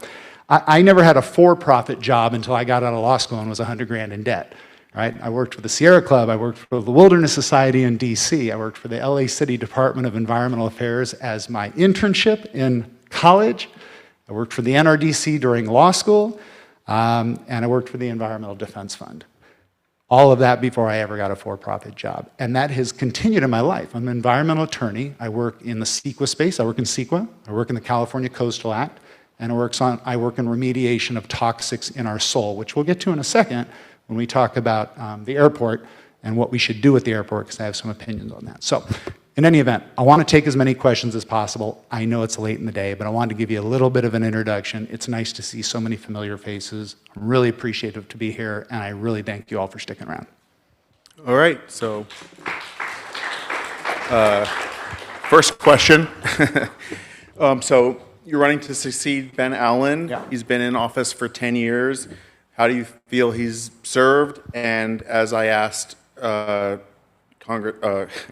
Erickson, where do you think that Senator Newhouse might take a different approach? Nah, he's terrible. Is he on the line anywhere? Ben over there? No. I joke because I met Ben 10 years ago. A friend of mine asked me to co-host a fundraiser with the guy running for Senate. She talked me into it, twisted my arm, and we've been very good friends ever since. Ben has been great. The answer is easy. I want to continue his environmental legacy. I want to be Ben 2.0 on the environment.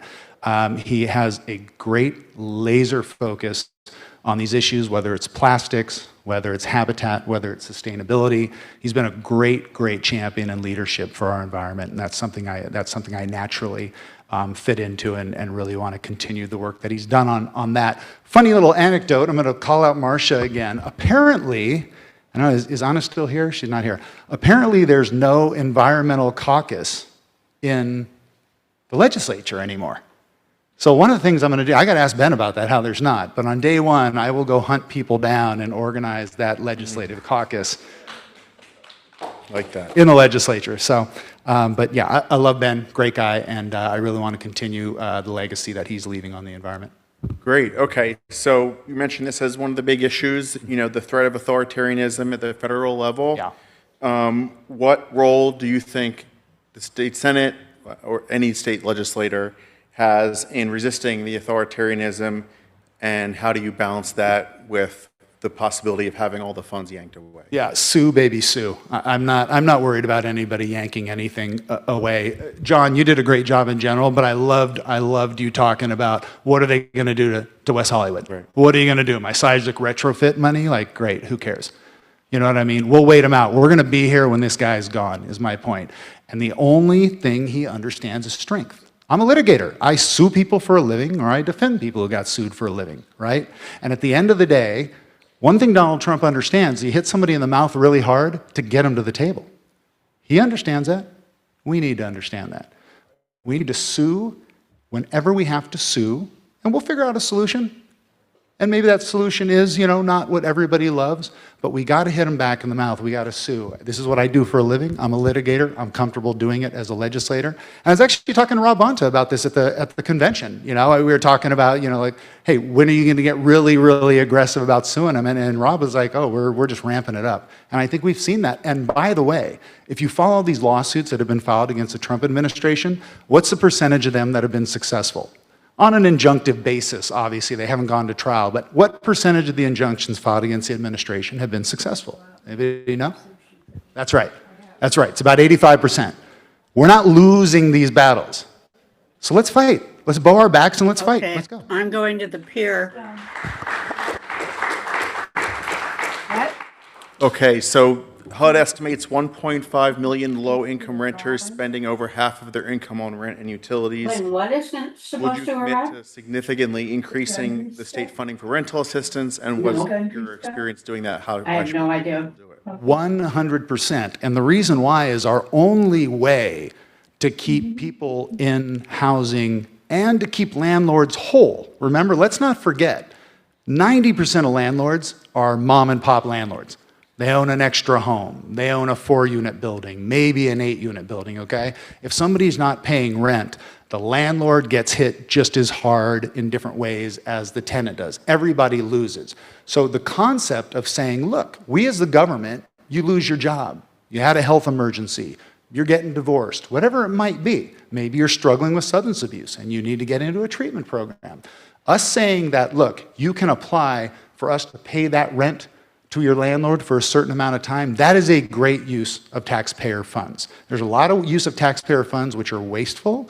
That is something that will save lives, that will keep people in homes, will keep them from becoming homeless, right? We can't deal with homelessness until we look at the root of why people are homeless.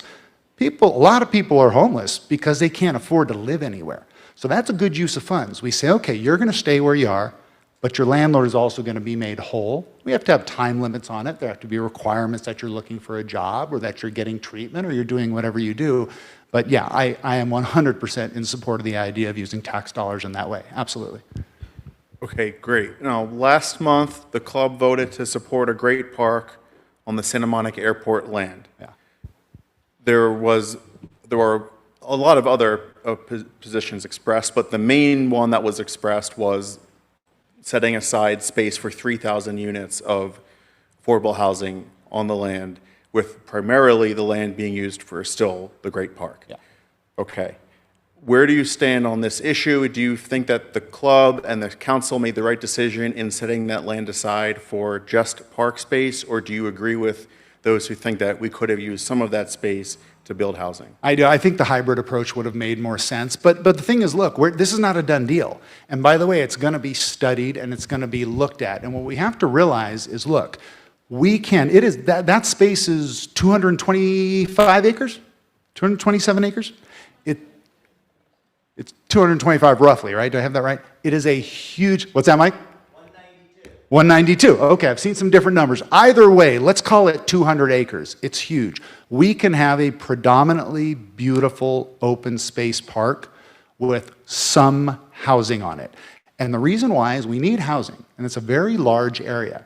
And you can very beautifully and very tastefully, and without having heavy traffic impacts, whole thing can't become housing even if you wanted it to, right? Nobody'd ever be able to move. But looking at an option that builds some housing, and also, by the way, creates a really nice environment for affordable housing, low-income housing, kids growing up in that environment, and having a huge park surrounding where they live. So I think looking at that idea of doing both is important. But I'll tell you what, before we can even go there, some of you in the room know this, it's going to be 10 years of brownfield cleanup, of environmental mitigation of that space before we do anything. So I think what we got to do first is really focus on that, focus on the EIR, and focus on getting the space cleaned up, and then deciding what makes the most sense in the community. But I do like the option of having some housing there, because I think it could be a really beautiful, affordable resource and a really great place for kids to grow up and people to spend time. Got it, thanks. So talking about the climate crisis, we had the wildfires here earlier this year. Lots of people had to evacuate, lots of homes completely destroyed. We had the tsunami yesterday, maybe that wasn't such a big catastrophe, but there are rising sea levels, that being said. So as a state senator, what policies or initiatives would you prioritize? You talked about wanting to be Ben 2.0 on this issue. Where do you go to expand upon what he's already done? Yeah, well, I think the first thing we can do, the low-hanging fruit here, is addressing the renewal of our cap-and-trade system. So people are probably familiar with this concept, right? If you're an industry that pollutes under your caps, you can sell that extra pollution allotment, for lack of a better word. Those credits are traded on the open market. If you're a business that pollutes above your threshold, you can purchase those shares to get yourself to the level where you have to be, okay? And it's been widely successful around the world in terms of curbing environmental pollution and emissions, and it also generates a ton of money to fight climate change and to accomplish other, environmentally related and non-environmentally related goals. What we have to do when we're looking about renewing it is looking at adding a carbon tax to that. Hybrid systems of carbon tax and emissions trading credits have been extremely successful in Europe and have taken emissions in Europe down to even lower levels than they are in most parts of the United States. So one of the things I would look into very heavily is looking into a hybrid carbon tax emissions trading system, because that's going to have a massive bang for the buck. The other thing we have to do is we have to have an urban canopy. We have to make sure that any of this housing I'm talking about building, any of this new construction that I'm talking about building, and a lot of us are talking about building, is extremely tree heavy. We need to plant more and more and more trees in every urban area we can come up with. Jerry likes that one. And create those natural carbon sinks. What we also have to do is we have to make sure that we are preserving this beautiful coastline we have from Malibu all the way down to Palos Verdes in this district, because the biodiversity, the species diversity, and the habitat diversity that is happening along that coast, that is a huge part of what is going to help mitigate climate change as well. We can't lose those areas. We have to respect those areas. And by the way, they're a huge driver of tourism. Right? Those areas, that part of this district is one of the main ways that we bring revenue into our district. So for all those reasons, we have to preserve that. Okay, single-payer healthcare, big priority for this club. Will it be a big priority for you? And also, would you lead on it? Would you, carry that kind of bill? Yeah, so, and I was happy when you asked this question of John, because I think definitions are important. Let me be very clear. I support health care for all. It is a human right. Everybody should have health insurance, period. Now, how do we accomplish it? The unintended issue with a single payer system, as it's generally defined, is that single payer is the government, and you do away with private insurance. That is generally the distinction between single payer and universal health care, or health care for all. I would advocate for universal health care, because it is that hybrid between private plans and public plans. And the reason why that's important is this is the United States of America, and a lot of people have the desire and possibly the means to have a supplemental private insurance program or to have private insurance instead of the public option. We want to make sure we don't lose that. In the traditional definition of single payer, would be the eradication of private insurance. I would not be for that. I am for the hybridized universal health care, but at the end of the day, it is an absolute human right. Everybody needs to have health care. Thank you. Okay, this is another one. I know you have a personal connection here, so tell me about your reforms that you're interested in for the criminal justice system. You talked about your father. I know it's going to be a personal story, but the real question is, you know, how do we make the system more equitable for people who are going through the system? And how do we look at what happened in 2024 with Gascon being voted out? And what are the voters telling us, and how do we respond? Yeah, so, yeah, it's a very personal issue to me. You know, I don't talk about this a lot, but it's you know, because you don't ever want to look like that politician that's trying to, you know, make hay or votes out of a personal situation. But being incarcerated was something that started a domino effect with my father, and he ended up committing suicide. My father committed suicide the morning he was going back to jail. Okay? Not a lot of people know that, and I see a couple of people I know pretty well who just sort of gave me a strange look, like I've never heard that story. I don't talk about it a lot, but in this context, it's extremely important. We need to make sure that prisons are for rehabilitation and teaching skills and getting you on the way to a prosperous life, as opposed to just making you forced to be an even worse criminal, which is often what happens. What's the main way to accomplish that? Well, first of all, jails don't work right now, prisons don't work, because they are full of nonviolent drug offenders, okay? My brother was an LA County Sheriff's deputy for 18 years. As all LA County Sheriff's deputies do, they spend their first 6-7 years working in the jails. And what he would tell me is it's an impossible situation for everybody involved, because you got 10 people in a room, you got 2 guys on each bunk, nobody can keep control of it, nobody can help anybody get better, nobody can get out of the life they're in because of this situation. We have the care courts in California now. Is everybody familiar with the Care Court Act? Okay. What it is in a nutshell is, outside of the criminal courts, outside of the civil courts, now there lies the care courts. Sort of the brainchild of, as Anna knows, the brainchild of Tom Umberg and our governor. It's been up and running for about a year. And what it allows is that if you have mental illness, if you have drug addiction issues and you find yourself on the streets, rather than being prosecuted, rather than being moved to somewhere else, if you are a danger to yourself or somebody else, it's not just like a 5150 or a 5250, but you can actually be put under a conservatorship by a family member asking for it, or a medical health care professional asking for it, after you've been 5150'd or 5250'd. And this has gone on for about a year now. The first crop of folks have come through it and graduated through it. 85% of the referrals have been family-based, family people who care about a family member. About 15% have been medically based. But the point is, we now have this entire system dedicating to helping get people who are now going to prison, not going to prison, and being treated. That act has access to $15 billion, which is the homeless fund in the state of California, and it has access to $12.6 billion, which is the mental health budget for the state of California. So we have a very, very deep well and a very deep bench of how to grow the care courts, and that's the kind of thing we got to be looking at, as opposed to just throwing people in jail because of a non-violent drug-related offense. Thanks for sharing, Mike. So let's wrap up. Like I said to John, if you wanted to bring up one more issue that we didn't get to, and I'm going to come back to all the issues when we have everybody here, but Right. I want to give you the chance to go on depth on one more thing.